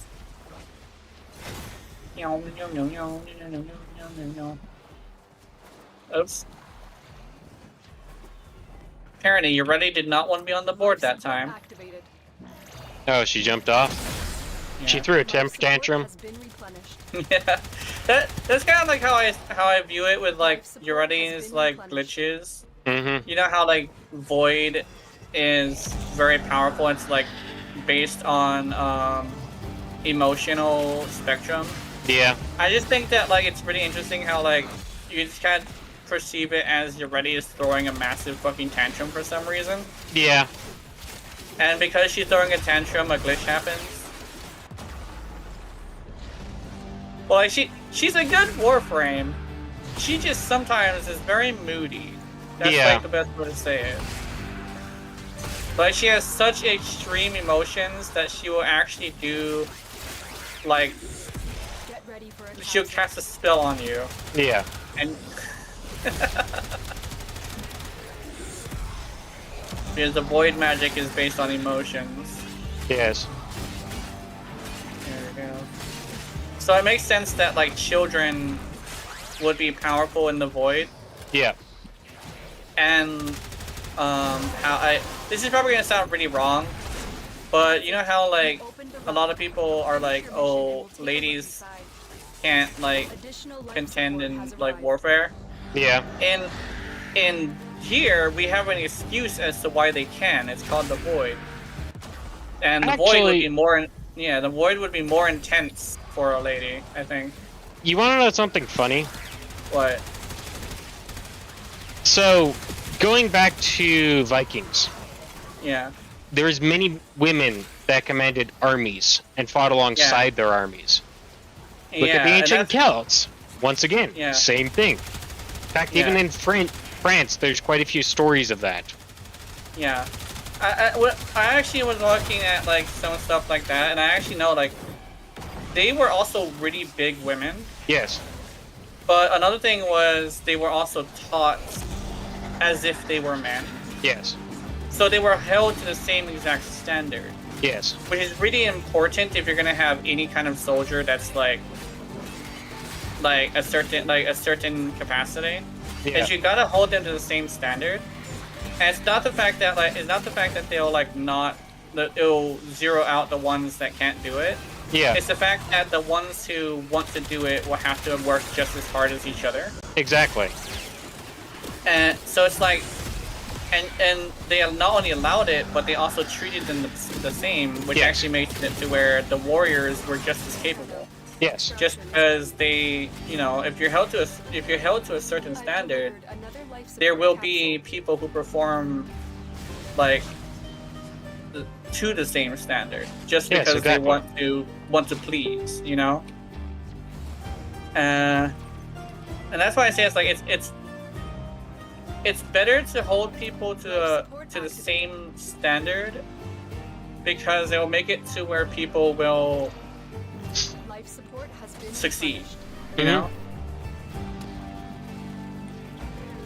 And the one thing that keeps happening in media right now is there's a bunch of people who are held to a lower standard that are Like, are don't not get me, performing.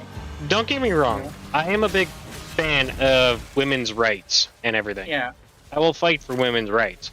But keep Yeah. in mind, if you want to get paid the same as a man, you have to also be able to work the same as a man. Yeah.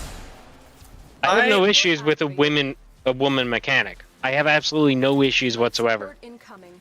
The thing Yeah. that I have an issue with is, well, she's getting paid more because she's hot. Yeah. That's one thing that I have said before is that I'm not a feminist. I'm an equalist. Yes.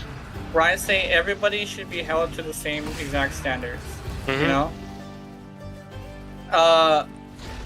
Where are you? Oh, you're way over there. Another life support capsule is now available. Actually, where the fuck are you? We will all share I'm lost. this bounty. Hold out as long as you can. I'm actually straight up lost because the waypoint was broken. Yeah, I know. That's fine. I think I also might have split the spawns because I have a lot of people next to me. Let me see. Yeah, well, the problem is my shadow died and came back to where Sevagoth was. Mm-hmm. So that's the issue. Oh, you were near me. You just got sent back to where you were. Mm-hmm. All right, Oh, okay. let's dip. I gotta work out Yeah. something on this build. This build's not surviving as well as I was hoping. Yeah. Does it have armor? No. I make sure to have at least a little bit of armor on my frames because I never underestimate the power of armor. It is done. Armor is like this thing that a lot of people like don't really look at and think is interesting, but damage reduction in general, you kind of sort of have to like treat it as something different than like regular survivability. You know? Yeah, I get that. Funny thing is, some of why- most broken builds don't require armor. Yeah.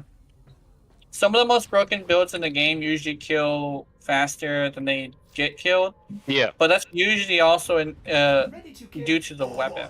You know? Yeah. Oh, It's okay, really- I see why. So first off, It's that- Sevagoth wasn't even running the right build. The defaulted. Oh. And because I'm like, I should have more energy than 160. Mhm. Alright. I'm also switching to a different weapon. I'm switching to Atomos. I love the Atomos so much. Atomos is so great.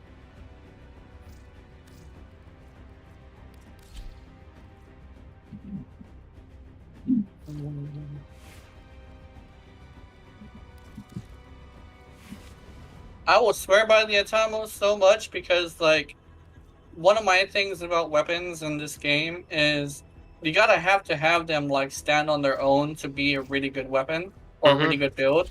Exactly.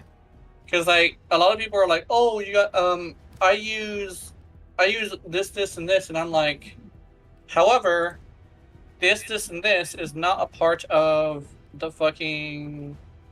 weapon. Mhm. Like, yeah, but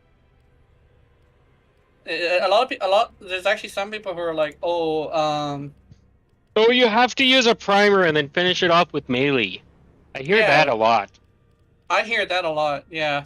And I'm like, that's not entirely accurate because when it comes down to it, like, there's so many weapons and stuff that work without having to do that. You Yeah. know? I'm gonna try and combat discipline and see how that works. I think it's gonna be hilarious.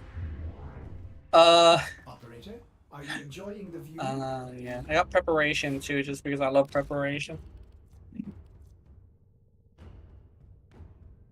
I hope I don't kill too fast to cause this to be a problem. 'Cause I have 2 different kinds of health regeneration.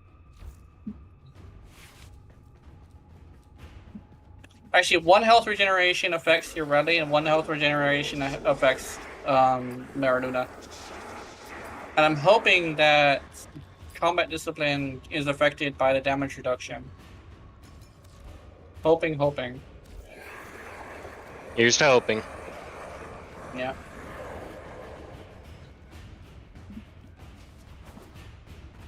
Hoping and coping.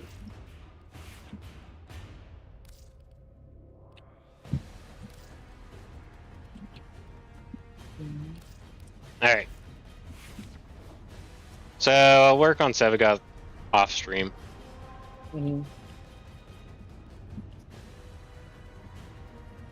I apparently have Nightwave rewards. Hey, cool, I got credits.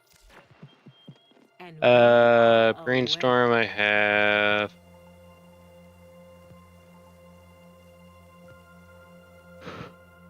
Yeah, it's kind of annoying sometimes. When a player like me that has almost everything, looking at the stuff of what you can buy, and you're like, I legitimately have everything. Like, I don't have very much more I could grab.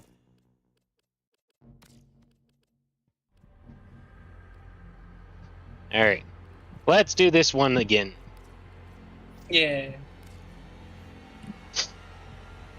So this time I'm running Anubis, Yeah.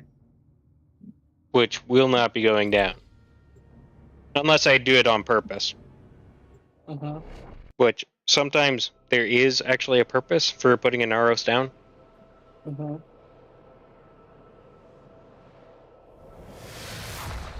You can inhale someone's operator. Yeah.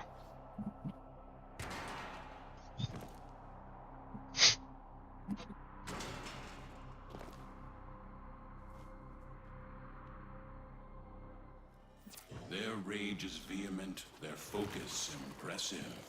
Give them all warriors' death. Watch out. I'm detecting void fissures nearby. Do you have a matching relic?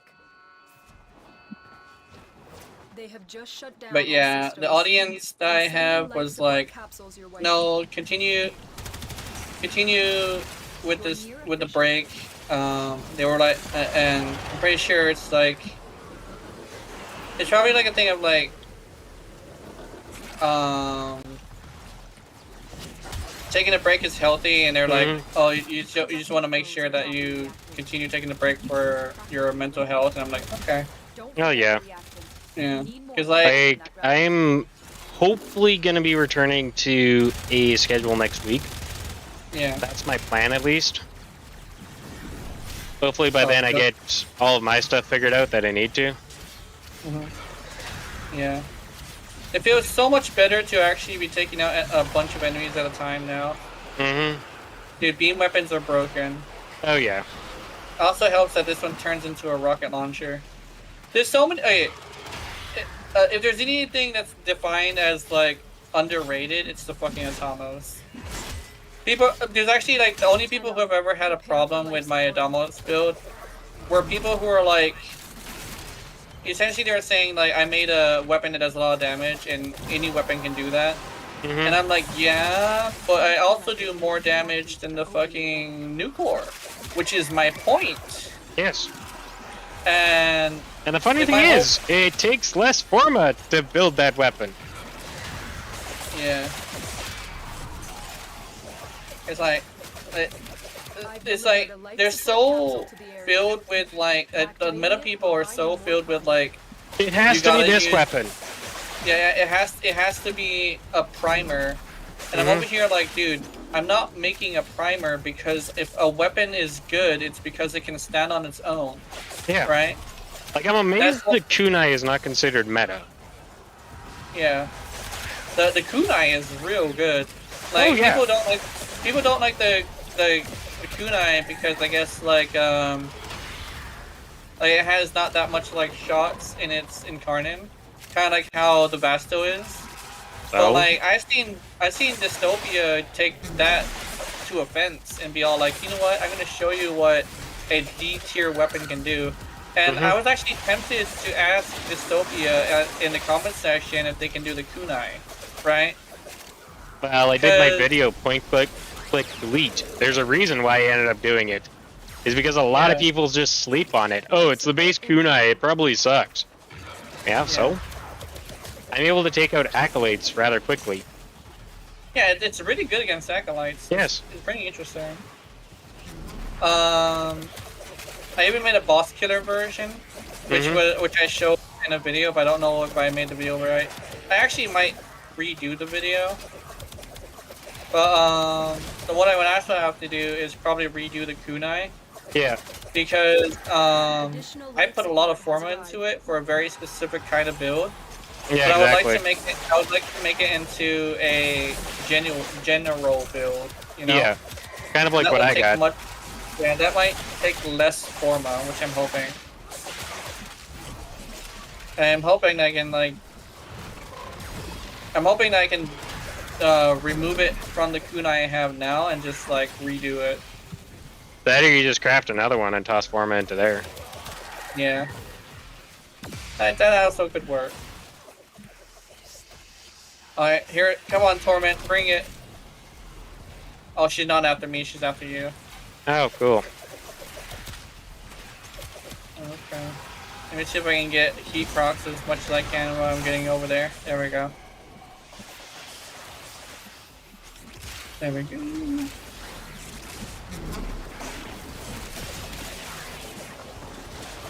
I think the one thing about Warframe that is really interesting is the fact that Warframes have lore but not established personalities. Yeah. It makes it to where people can connect to them more because it makes it to where they feel like they are the Warframe. I don't know. Yeah. One of the things about like video games that I knew that was really interesting is making your own narrative is really important. Yeah. And that's a very big majority of players, or a big amount of players, not the majority, but a lot of big amount of them. They want to make a story. They don't want to play somebody else's story, right? It depends on the player. Some do. Yeah, it definitely depends on the player, Yeah. but I know like the two different types of players are very there's a very big difference between the two, right? Yeah. The operative has just made their It's first like discovery. Keep with up the with good people work. who want to make their own When you are narratives, ready, go to a lot of extraction. them want to make a character that they either want to make their story, and part of that is your ability to like customize, you know? You know, And the being- irony yeah. about the relic that I put up, it was a radiant, Oh and my I get God, a fucking yes. common drop. Yeah, but that's the interesting thing about like, even if I am somebody who basically is just a consumer, being able to like put it into words comes from like consuming from a while and like listening to other people explain it. Yeah. Which is why I like documentary stuff. Where I can come up with a thing of like a lot of people just love to make their own narrative, and other people like to follow a narrative they agree with. Yeah. Right. Like, that's the thing about any stories. Next Yeah. week, I am planning to actually do a single-player game along with my schedule. Yeah. I'm not going to say what the game is. You guys still have the chance to guess. I said I will reveal it on Friday. So, anybody that wants to guess will get a couple ribbons. Oh, nice. Yes. For anybody watching. But Well, day by day, I am going to be putting little hints until it comes to Friday. Yeah. I know that there's some people who like to watch VODs, so I'm pretty sure you're gonna have somebody who might be able to watch that. Well, the thing I do have to say about this particular game that I'm going to be choosing is I have played it on stream before. In fact, I've played it 3 times on stream. And still fall for the exact same fucking trope, which always means that my entire party is dead. Every fucking time. Like, I know this is coming, but I fall for the same fucking Finish your mission to find plot out hole. Or not really plot hole, but newbie mistake. Yeah.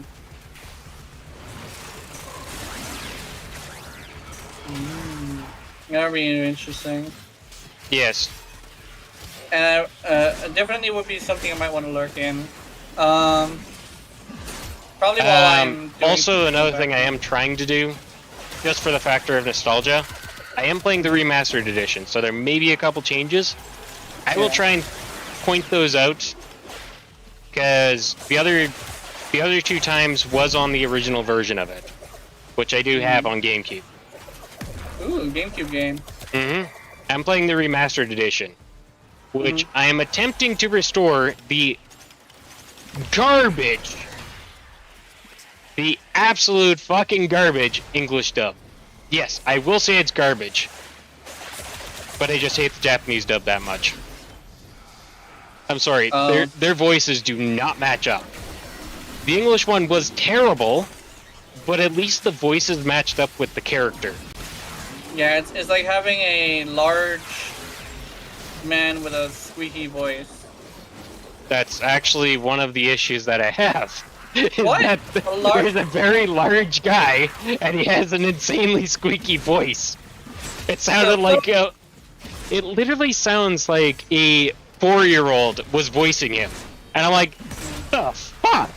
This guy's supposed to be a big giant fisherman, and you're telling me that he sounds like he's 4 years old. His profile says he's 46. What the fuck? That's crazy. And he's insanely buff. He doesn't sound like a fucking 4-year-old. Yeah. Like, out of the entire Japanese voice cast that I've met on my playthrough, having to listen to it, just put it this way, I only think one of the voices actually suits the character. And that's just the main protagonist. Yeah.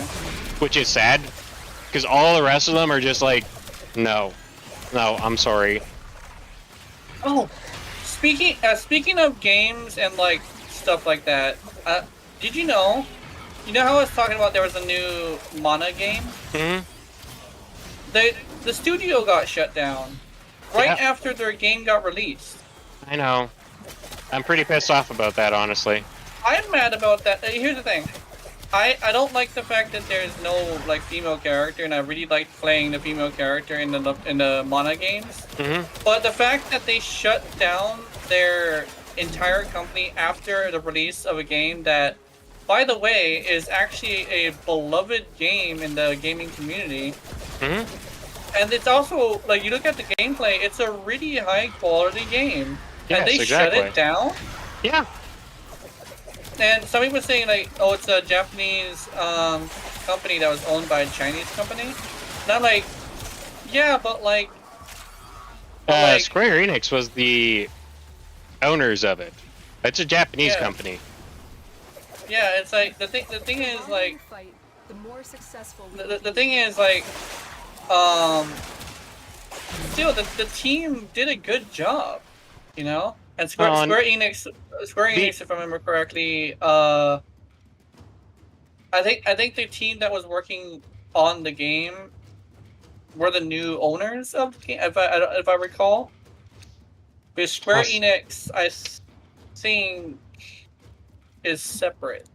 Yeah. Because the thing is, like, if Square Enix still owned them, they wouldn't have gotten shut down, because Square Enix is a good company. Well, yes and no. Yeah, I had to take that back immediately. But like, if they're an okay company, they're not gonna shut you down. Like after you release a game, you know. I'm probably gonna get a lot of hate mail for this, but they have kept Kingdom Hearts afloat. And I have to point out Kingdom Hearts because a lot of people say Nomura is the best game developer. Shall we talk about how many times he's gone over budget and way over deadlines? Yeah. Let's just put it this way. He's known in the industry as being the producer that is guaranteed to go several hundred times over budget and way past deadlines. Yeah. He's probably not the best. His games are good. His games are good. Don't get me wrong. He did Final Fantasy VII. Yeah. Which, by the way, was released 2 years late. 2 years? Oh my god. Yeah. That's a long time. Yes, Oops, and also went over budget. I blew you up. That's fine. Hey, you're fine. You had enough damage reduction for that. But yeah. Like, I remember you talking about him and how he goes over budget. Every fucking game he does is over budget. Yeah. The one thing is that I know about that is his games usually are adequate, at least. So and keep in mind, a lot of the time, so like I said, I have done research into many of the gaming legends that we think of. So I've also looked at quite a bit of financial stuff, at least what I could pull from public forums and whatnot. Nomura's never done a game that's been as he initially budgeted. It's never been released on the time that he said. It's always been way over period. Yeah.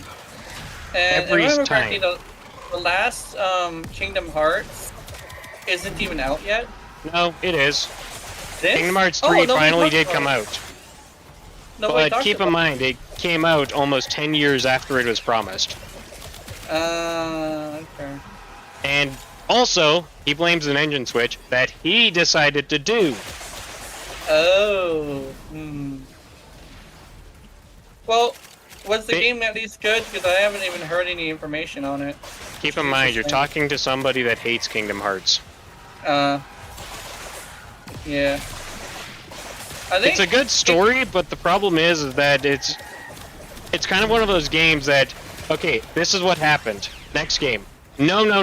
What we said in the last game is completely wrong and incorrect. This is what happened. Oh, no. This is what happened. This is completely wrong. Oh, yeah. And then this game takes halfway over this. Oh, wait, remember the first game? Well, yeah, we were kind of right about that. We decided not to retcon that again.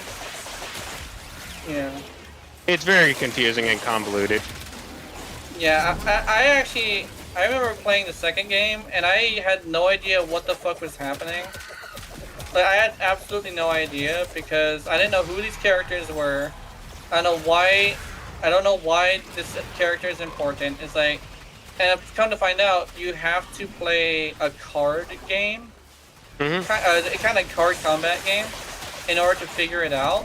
And I'm like, I don't want to play a fucking card combat game to figure out who an anime is. Couldn't you just tell me who the fucking enemy is in the second game? Because I still don't know who the fuck that is, and I don't want to I don't want to look at gameplay or like anything else. Because like, Actually, fun fact, you just revealed another hint of the game. what?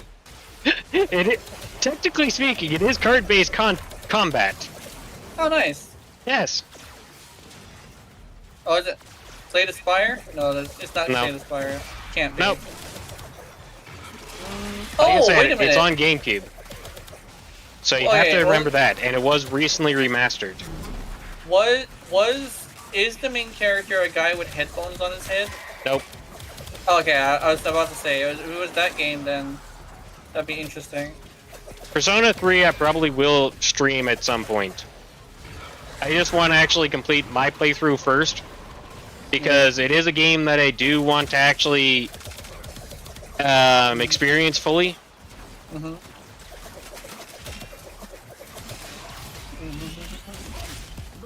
The game that I'm going to be streaming, I know what happens, even though I've never beaten it. Because I had some asshole actually spoil it for me. Oh, that's unfortunate. Oh, cool. Forma blueprints. I need those. That's always very unfortunate. I want to try the Orthos, so I'm getting this, even though I've been trying to get a hold of Forma this whole time. I know the Orthos is apparently a good weapon, but I'm not entirely sure. It's a pretty decent weapon. Yeah. I made a Zaw that was a status Zaw. And so... I've made several. Yeah, the status Zaw seems to be pretty good. It's a pole arm. So it hits a lot of times. So it's also really fast, and it's actually doing pretty well. I just didn't bring it today because I don't want to bring my Weapon Master Urati right now. Yeah.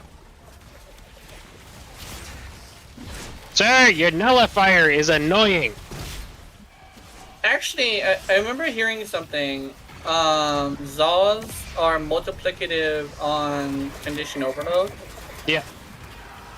So I decided to put both the damage mod and condition overload, so I could use the elements on the weapon to do more damage.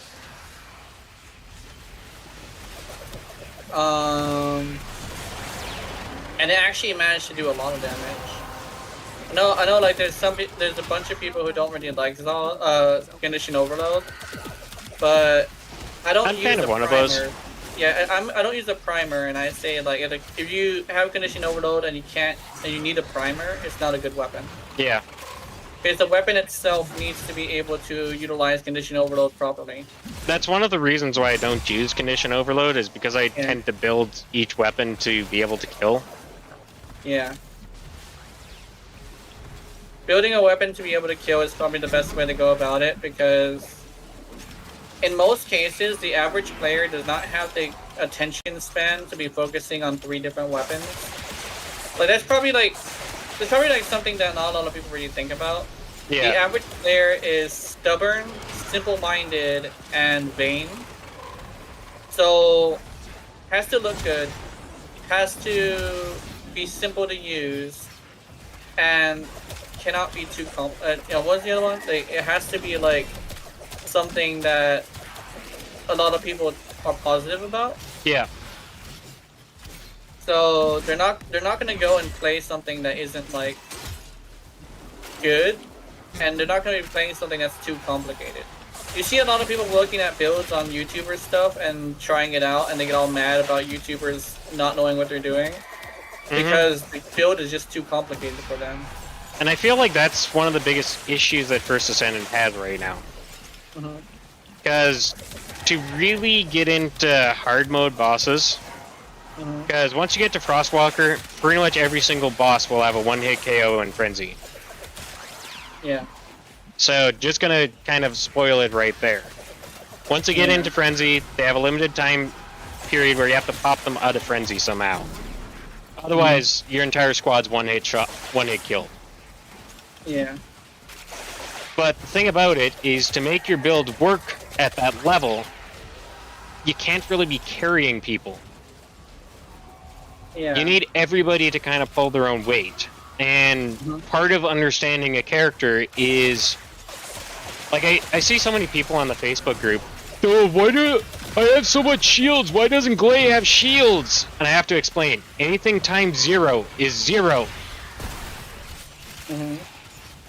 And then you have people like, I do so much damage, and then they go down, and you ask them, why'd you go down? It's like, oh, because this character is bad. And you ask them what their build is, and then you should say something like, oh, they show you your build, and it's like, you have no fucking, you have no health, and you have no defense. At least have health. Weirdly enough, I actually will say, unless you're Ajax or Kyle, do not focus on defense. Yeah. It's almost pointless. It's okay to have some defense, because trust me, iron defense is kind of a very good thing to have. It buffs up defense and buffs up skill power. Yeah. But aside from that, there's not really any other defense mods that you should have in your build. Yeah. Unless you're running something like a weapons platform one. No, even if you're running a weapons platform, there's better mods that will do more. Yeah. Like, skill power modifier for Valby is incredibly beneficial, especially with the supply moisture, because that enhances how much crit you can add to your weapon. Yeah. The higher your crit power is, or the higher your skill power is, the more crit power it adds to it. Oh, I didn't know that. Oh yeah, doesn't her passive have a element or like an attribute? Nope. Well, base passive, yes. Supply moisture technically does add a little bit of laundry to your weapon. If I remember correctly, her, I think isn't it Singularity? or not it's either singularity or something. It's not dimension, if I remember correctly, but the passive does have an attribute of some sort. Yeah. So if you want to enhance the passive, you do want to have the attribute, right? Yeah.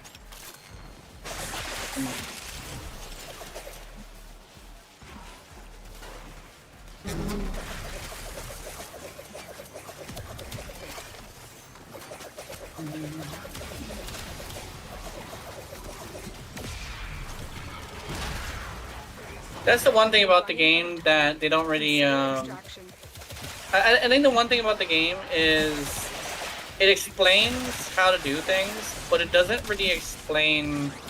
It's kind of like the Monster Hunter way of explaining stuff. Yeah. It explains the basic gist and expects you to figure it out. Yeah. Life support Like, activated. let's just put it this way: Monster Hunter has always done a terrible job explaining how the system, how the skill system works. Like, you remember the old classic ones? They give you a necklace. Here, equip this necklace and you have a skill. That's all you get taught about skill points. Yeah. Like. Oh no, I'm actually running low on health. Monster Hunter has actually always done that. It's like. Yeah, I know. That's why I have to point it out. Yeah. So it's always been bad with that. Yeah. With it's the same thing with like most games that have like numbers. Mm-hmm. They don't really explain what the numbers mean. Yeah. It's kind of up to you to actually figure it out. Warframe has at least been trying to learn to explain that in some way. Yeah. But unfortunately, I don't see them explaining like stat sticks for one, and for two is like I don't see them explaining like the difference between multiplicative and additive multipliers, stuff like that. Yeah. Because that's something that kind of sort of needs to be explained in the video. Yeah, exactly. And well, I think at that point they're kind of expecting the community to step in and do that. Yeah. Like even for example, the whatchamacallit. I'm having a brain fart. Yeah, there's a bunch of things that Yeah. Warframe kind of sort of puts on the creators. Mm-hmm. Which I guess like it allows them to have a good relationship with the creators because they give the creators something to do. Yeah.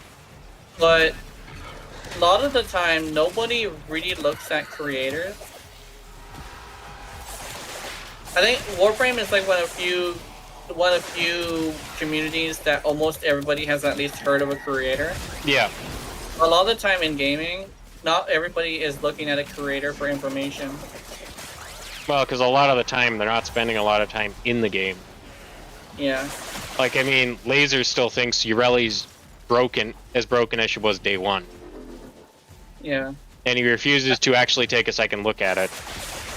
Yeah. I think what it is he just doesn't want to look at it because he doesn't want to admit he's wrong. And whether it's not about admitting you're wrong, it's about having current information. Yes. Like, if you're gonna... There's a particular reason why I force myself to play through every single Kingdom Hearts game. I may hate the series. Trust me, I do. But it's so I can actually get the facts to argue with somebody about why I hate the series. Instead of being one of those people that just beating around a bush of, oh, well, this game took forever to release, blah, blah, blah. Well, okay, here's what I hate about the story. I can tell you specific elements that I hate about the story. Yeah. I think for me, as somebody who's basically a consumer, I believe that once something loses your respect, you're not obligated to give it back to them. And part of that is if a game ruins your ability to play that series, you're not obligated to try it the next time it comes out. it's like they're specifically directed to people that play Call of Duty. If Call of Duty is something you play and every single time you play it you get pissed off, I think it's time to move on from the series, right? Like, And some people would say, "Oh, the thing is, I have many friends that honestly love the Kingdom Hearts series, which is why I kind of have to play it. Unfortunately, yes, I do have to force myself through it. I do hate the franchise, but at the same time, I could kind of see why some people love it, and then there's people like me that just absolutely hate it. Yeah. I think with me, I fall in the middle because I like the gameplay, but I fucking hate the story. And the reason why I hate the story is basically the fact that, like, the story is split in a way where I don't... As soon as I go from 1 to 2, I have no idea what the fuck is happening. That's fair. I don't know who anybody is either. Like, my whole thing with Kingdom Hearts is who the fuck is Anemone and why is she important? I know she's the heartless... No, she's the nobody of Kairi. Yep. But she doesn't. How is she important to Sora, right? Because Sora, according to what I've seen, either doesn't remember her or has only met her very recently, but he treats her like a friend. Yes. And the weird part is she only really appears in the story in Chain of Memories, which was originally launched on the Game Boy Advance. Yeah. And that was my first Kingdom Hearts game. Oh, now I see why you don't like it. Chain of Memories was kind of mid. Like, that's probably going to be something really mean to hear for somebody, but Chain of Memories was actually kind of mid. The other thing that I hated with Chains of Memories is I expected... See, there was... Okay, I'm going to kind of sound convoluted a little bit, and like, a lot of people are playing through Xenoblade and realizing how much the stories are connected. But I have to say, at least they give you a clean slate to start from, and a clean slate to actually start doing, start playing the series. Because it doesn't really matter which one you start with, whether it's 1, whether it's 2, whether it's 3, it doesn't matter.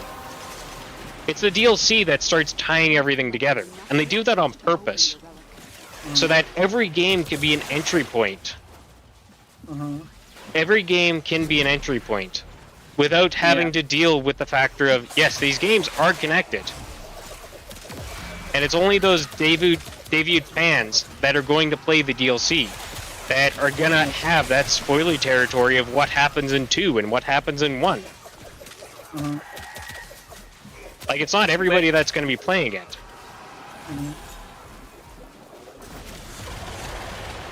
But take, for example, 3. There is a little bit of spoiler territory, but not too much. Like I said, it's pretty much a clean slate for the most part. 2 is also pretty much a clean slate. It's not until you actually start approaching the DLC that it really starts connecting the others together. And it's really well thought out. Yeah. Until you get into the DLC, they're all their own games. Yeah. I think legitimately with games that have really, like, complicated stories, having a clean slate is really important, because when it comes down to it, if you see a character that you don't know, they're not going to be very important, but if you make it important to your character, you're going to give them questions that won't be answered because they would have to have had played a different game, And it's not even just an anime. There's there's so many characters that you meet that you don't even know who the fuck they are. And Sora does. And I'm like, I'm sorry, but I'm playing as Sora. I would like to know who this is. But then there's the other aspect of, okay, so where exactly is the true starting point of Kingdom Hearts? Because this is something that's really up for debate. Fans, and also the creator himself, Nomura, doesn't have a clue what the first game in the franchise is. If you wanted to start with a completely clean slate, what is the exact order? This is something that is very much up for debate. Yeah. Not to mention all the other consoles that you have to jump between. And that's probably another issue is what if I don't have a Game Boy Advance, you know? Or what if, like, what if I don't like the gameplay of said game? That's like what it was for me with Chain of Memories. Mm-hmm. I didn't like the gameplay, so I wasn't gonna play it. Yeah. So I'm locked behind a gate of like, I don't like the game, so I don't get to know who this is. Yep. And apparently there's a boss battle in the remade version of a girl, and she was a main player in Chains of Memory. Chain of Memory. Yeah. But when you meet her in the thing, she's basically just a character that you fight, and it's like, who is this? Mm-hmm. Like, I Exactly. know you talk to a gravestone, so you're essentially talking to her memories. But why? Like, who is she?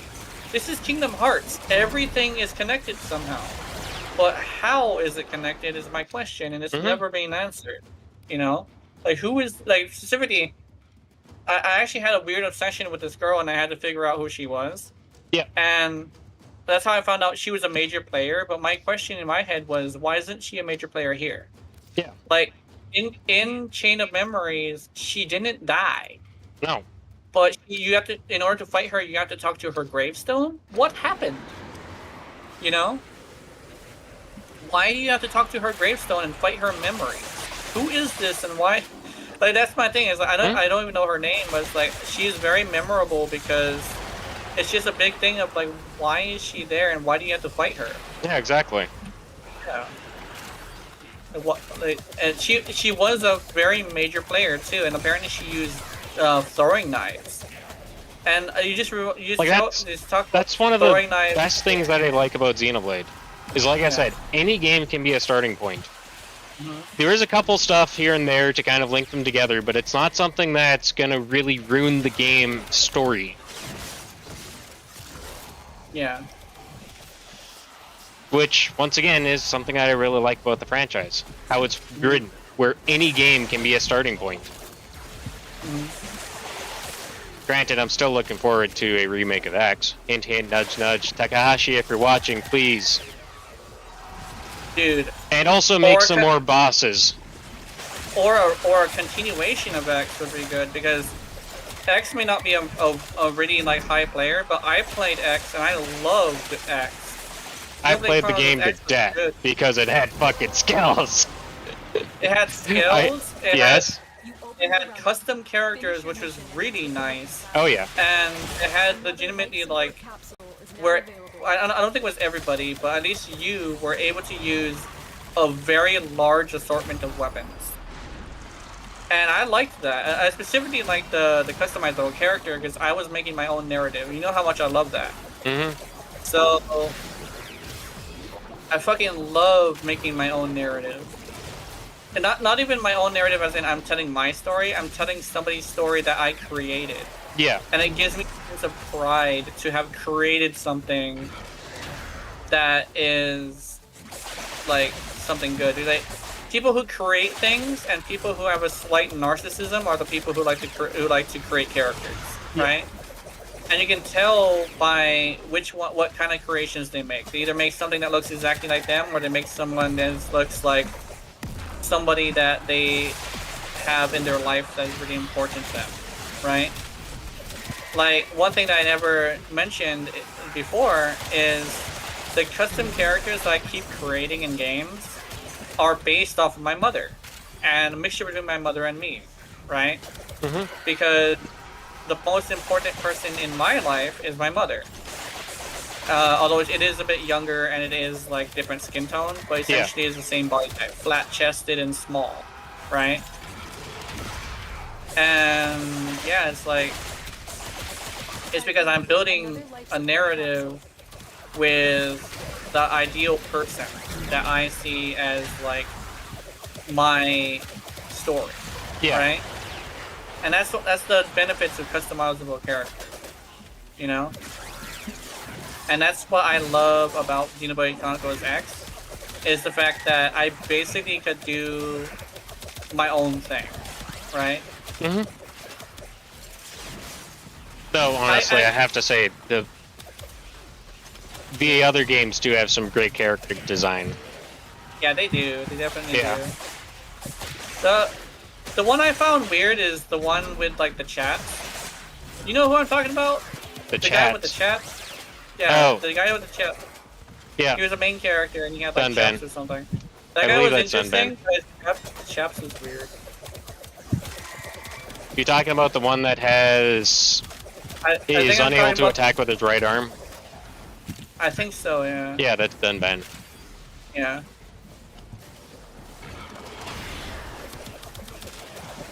Like, The he first was a wielder play- of the Monado. Yeah, the first wielder of the Monado. And then Sorry, you had it's the guy spoiler in content. red, I think. Shulk. Yeah. Shulk, yeah. Shulk Yes. Shulk had a Shulk- weird personality. Yes. But I remember him from Smash Bros. And I'm like, who the fuck is this? And I looked into it because, you know, it was very interesting. Smash Bros. Is a really good gateway into other games. That's basically what I would say. Because I met Shulk in Smash Bros. And I'm like, who is this?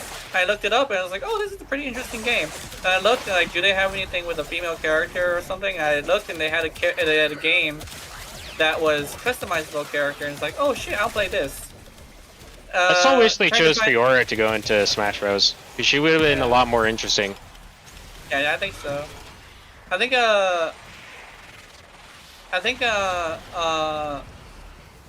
having a staple character is probably really important to like Smash Bros. Design. But the one thing is what the fuck? Why is he not dying? Is he broken? And I think he might be. I think he might be broken. Oh, I have like 2 Wisp Prime systems. I'm gonna get another one. I feel like it. I actually Also, don't it have a gives you- Revenant Prime system right now. Oh, nice. Yeah.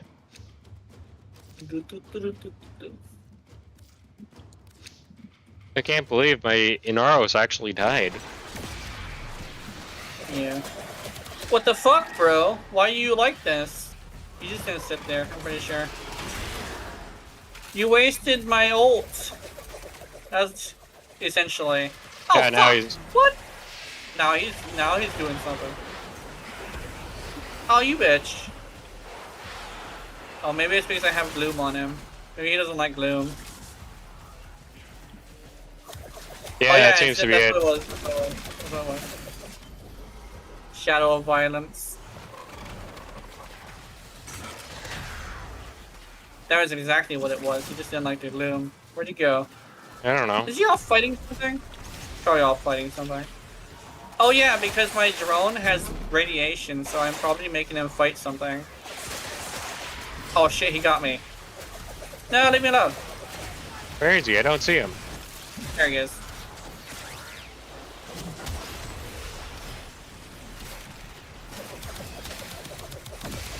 He was kind of sort of rushing me from behind. He was like stuck on the stairs, I think. Has been cracked open. Finish your mission to find out what's inside.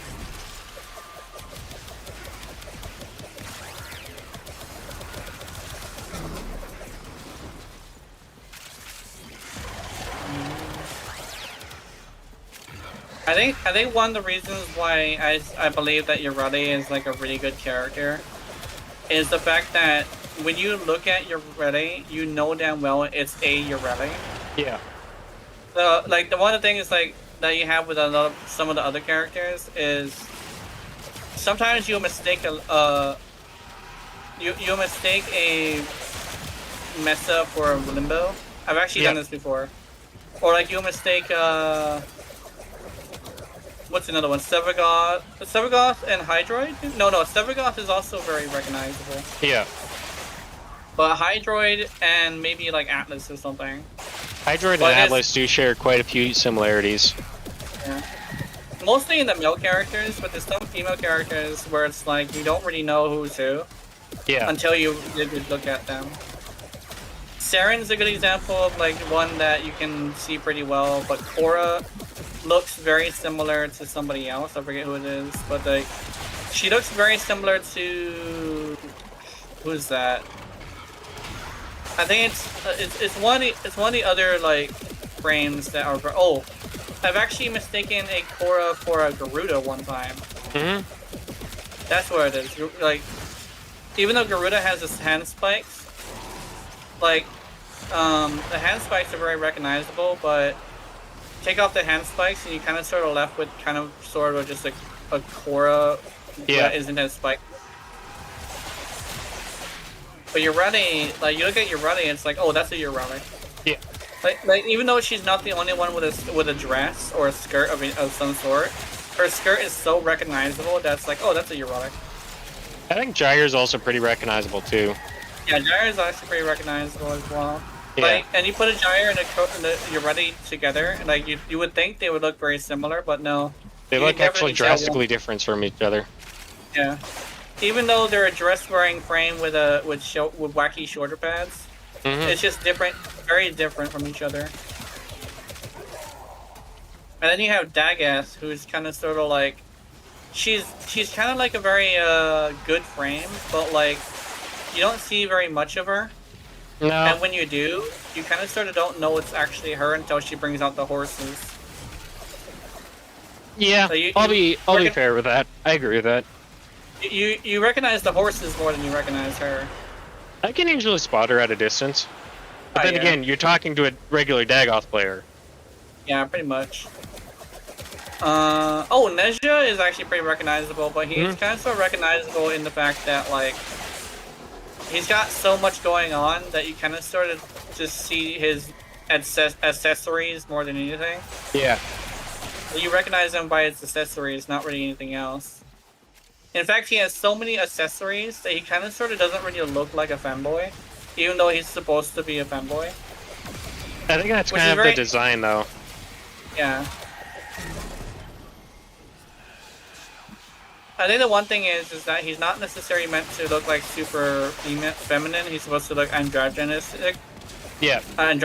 So I guess that makes sense. But the thing is, like, he has a lot of stuff going on, and it kind of sort of makes it to where he's not very appealing to the eye. And a lot of people use this skin that makes him look like a basic dude. Yeah. Like, they use the skin with a big bulge, and I'm like, yeah, well, it kind of ruins, like, it kind of, like, takes away from, like, the fact that he's supposed to be Nezha. Like, if you know what who Nezha is, he's supposed to be, like, a straight-up, like, historical femboy. The one thing that kind of annoys me is how many people don't know some basic lore. Yeah, like, there's some frames that are based off of actual, like, mythology, and yeah, both People Wukong are like, oh, and why- Nezha are both based off of mythology. In fact, even Atlas is kind of based off of mythology. yeah. You look at Nezha, not Nezha, like, you look at Wukong, and people are like, why is Wukong, like, why does he have a clone, or why does he have a stick? And it's like, it's because he's Wukong, bro. Wukong has a stick, and Wukong has clones. It's like, why does he have the ability to survive getting killed? And it's like, that's because he's Wukong. Yes. Technically Wukong is speaking, Wukong, if you go based off of lore, he technically has 9 immortalities, not 3. Yeah. Although balancing reasons, he had to get Yes. some removed. Like, gameplay versus, versus lore. Yeah. I think that's probably how you would kill a Wukong, is you take him out 9 times, but, like, that would be difficult because, you know, he's a Warframe. You can't just take out a fucking Warframe. Well, and another thing you also have to remember is every one of those things that he did to basically get that free death was technically granting him immortality. Yeah. The relic has been cracked open. And when you look at the actual Wukong, like the real Wukong, you look at, like, who he is, and it's like the people say, like, and I agree with this, Wukong is the greatest character in fiction because he literally cannot be defeated. Yes. The only person who can defeat him is literally a god that makes up his own rules. Mm-hmm. That's how he was defeated, but now he's like a chef. I'm not sure what job he got, but he got some sort of job from that creator. Yes. And it's mostly because he was like, he thought he was dangerous, so he had to lock him down. So he challenged him to like go beyond creation, and he did. Like, and it's like, oh, you went beyond creation, see? Like, no, everything that exists is my domain. You just spread my domain a little bit further away. And it's like, oh, that's interesting. So I did lose. It's like, yeah, you lost because of some bullshit. Mm-hmm. Like, when the god of creation says just go out of my domain, it's like, no, that's not. That's just him literally saying I win. Yeah.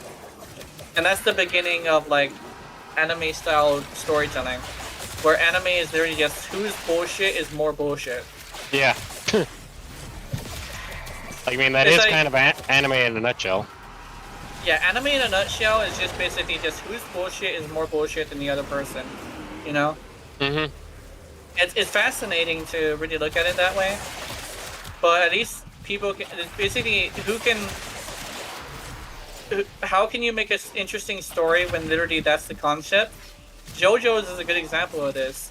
They were all bullshit, but they also had to follow certain rules.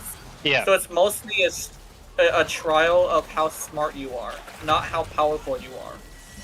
Because everybody was just as bullshit, but the reason why Oshiaku is not, well, the guy with the hand though, the reason why he's not the most powerful thing is because he's fucking stupid.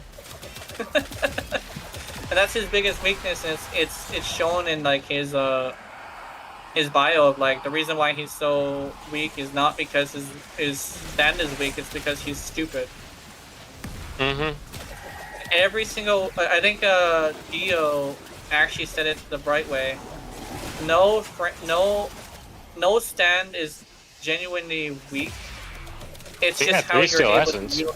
Yeah, it's basically how you can use it, right? I didn't know you get more steel essence. That must be recent. Wait, did we get more?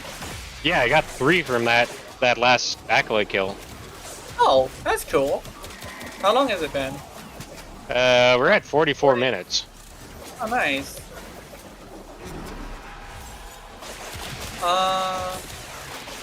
Unless we just opened up our relic at the same time. No, not yet. Yeah, okay. That's Oh, no, you did 45. open up the relic. No, I mean, like, maybe when I heard the bong noise at the same time. I did mine a while ago. Oh, you did yours a while ago? Okay, never mind then. Yeah. I might have gotten 4 at the same time then. Cause it took me a bit to open mine, 'cause I wasn't really paying attention. I know. I'm just think killing that's stuff. Yeah, that's my biggest weakness. I don't really pay attention. You're just like me. You go talk to Tashin, and it's like, okay, how did I get so many steel essence? Yeah.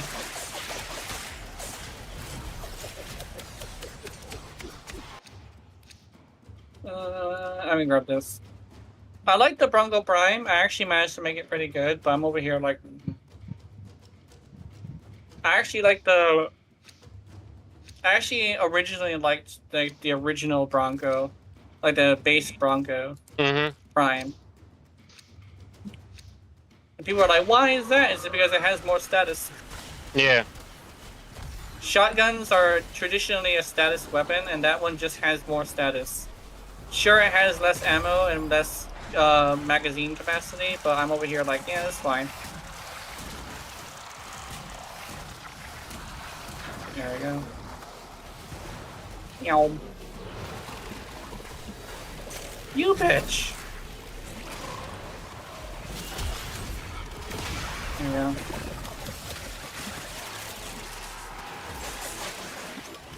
I didn't even see what killed me. Yeah. I think it was the Jade Light while I was checking the menus. Yeah. But yeah, I have 21 steel essence from this mission thus far. Mhm.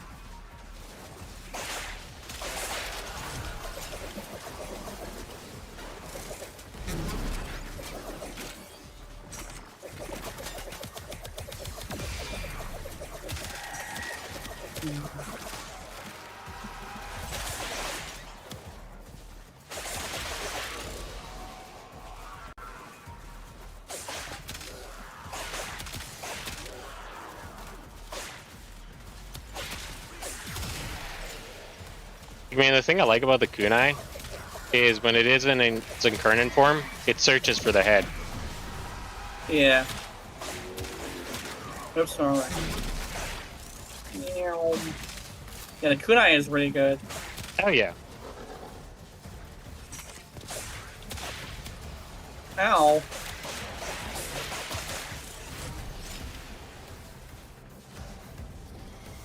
What a girl wants. Dude. Oh, there she is. It's angsty! Bubble you first, and then pop. Oh yeah, bubble makes a big difference. I sent my scarabs after her. Yeah. She didn't like it very much. Yeah. Something about insects crawling on her. Yeah. That's it. Boobs. Open the relic. Finish your mission and we'll take a look inside. Or as my daughter says, a bug! A bug! Yeah. I didn't legitimately. That reminds me, like, in this one adult game I used to play often, my favorite princess was a bug princess. And you would think it would like, be the fish princess, but I actually didn't like the fish princess because she was a bitch. And I'm like, I'm sorry, but one of my favorite things about fish like characters is how sweet they are. And I'm not entirely a fan of this princess being an absolute fucking bitch to me. So I was like, I actually would like.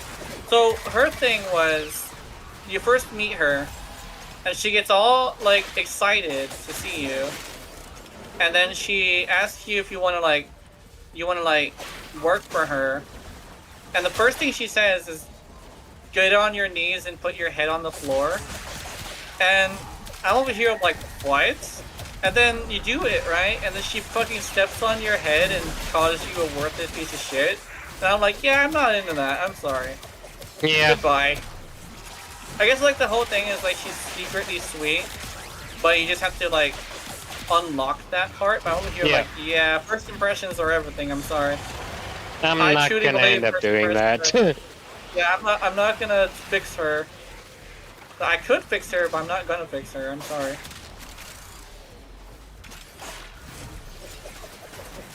But the insect princess was somebody who like, she does horrible things because she has to. Yeah. And that's like her thing, is like she's actually really nice and really sweet. But the reason why she does horrible things is because she feels that she has to. And I guess like you kind of sort of like, the whole story is like, you basically either have the chance to like let her do like the things she has to do, or you can teach her that there's always like a more peaceful way. Yeah. And essentially she's like, you either lean into her barbaric side or you lean into her sweet side.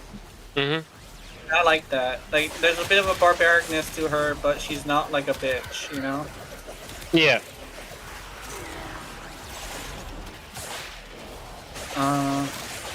And then there's the slime princess who's like, oh, she's so fucking adorable. Like if I could show screenshots of that game, I would show you screenshots of that game, and you can see how fucking adorable the slime princess is.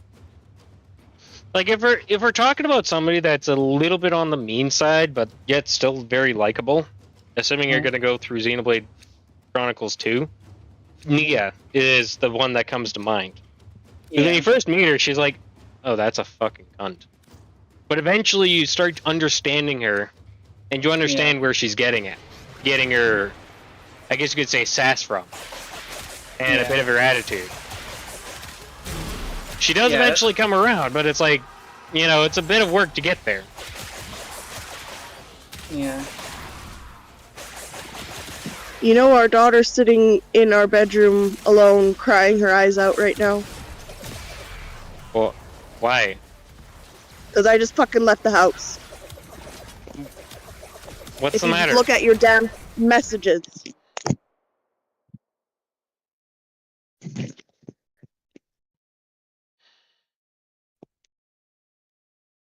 You might want to have to go deal with Yeah. that. All right, let's extract. Okay.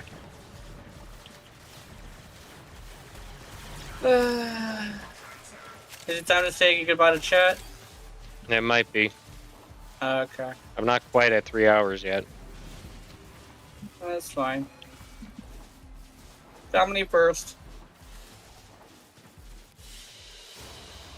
And so we learn the importance of clarity and purpose. All right, I'll be your beat. Okay.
Ordis keeps a tidy ship, and is therefore reluctant to allow animals on board.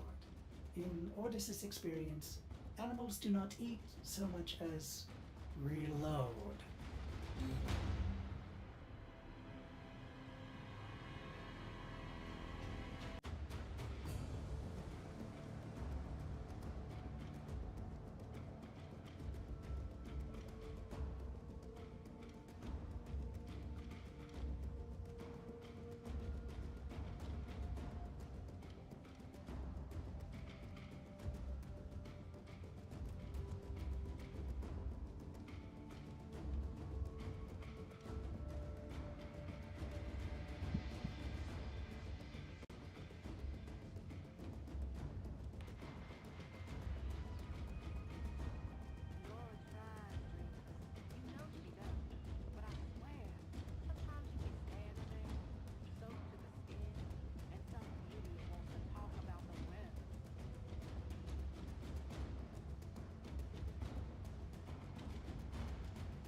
Let's see.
I got a boo boop. What's the boo boop? What is my messages? Where they at? Okay, nothing important. Never mind.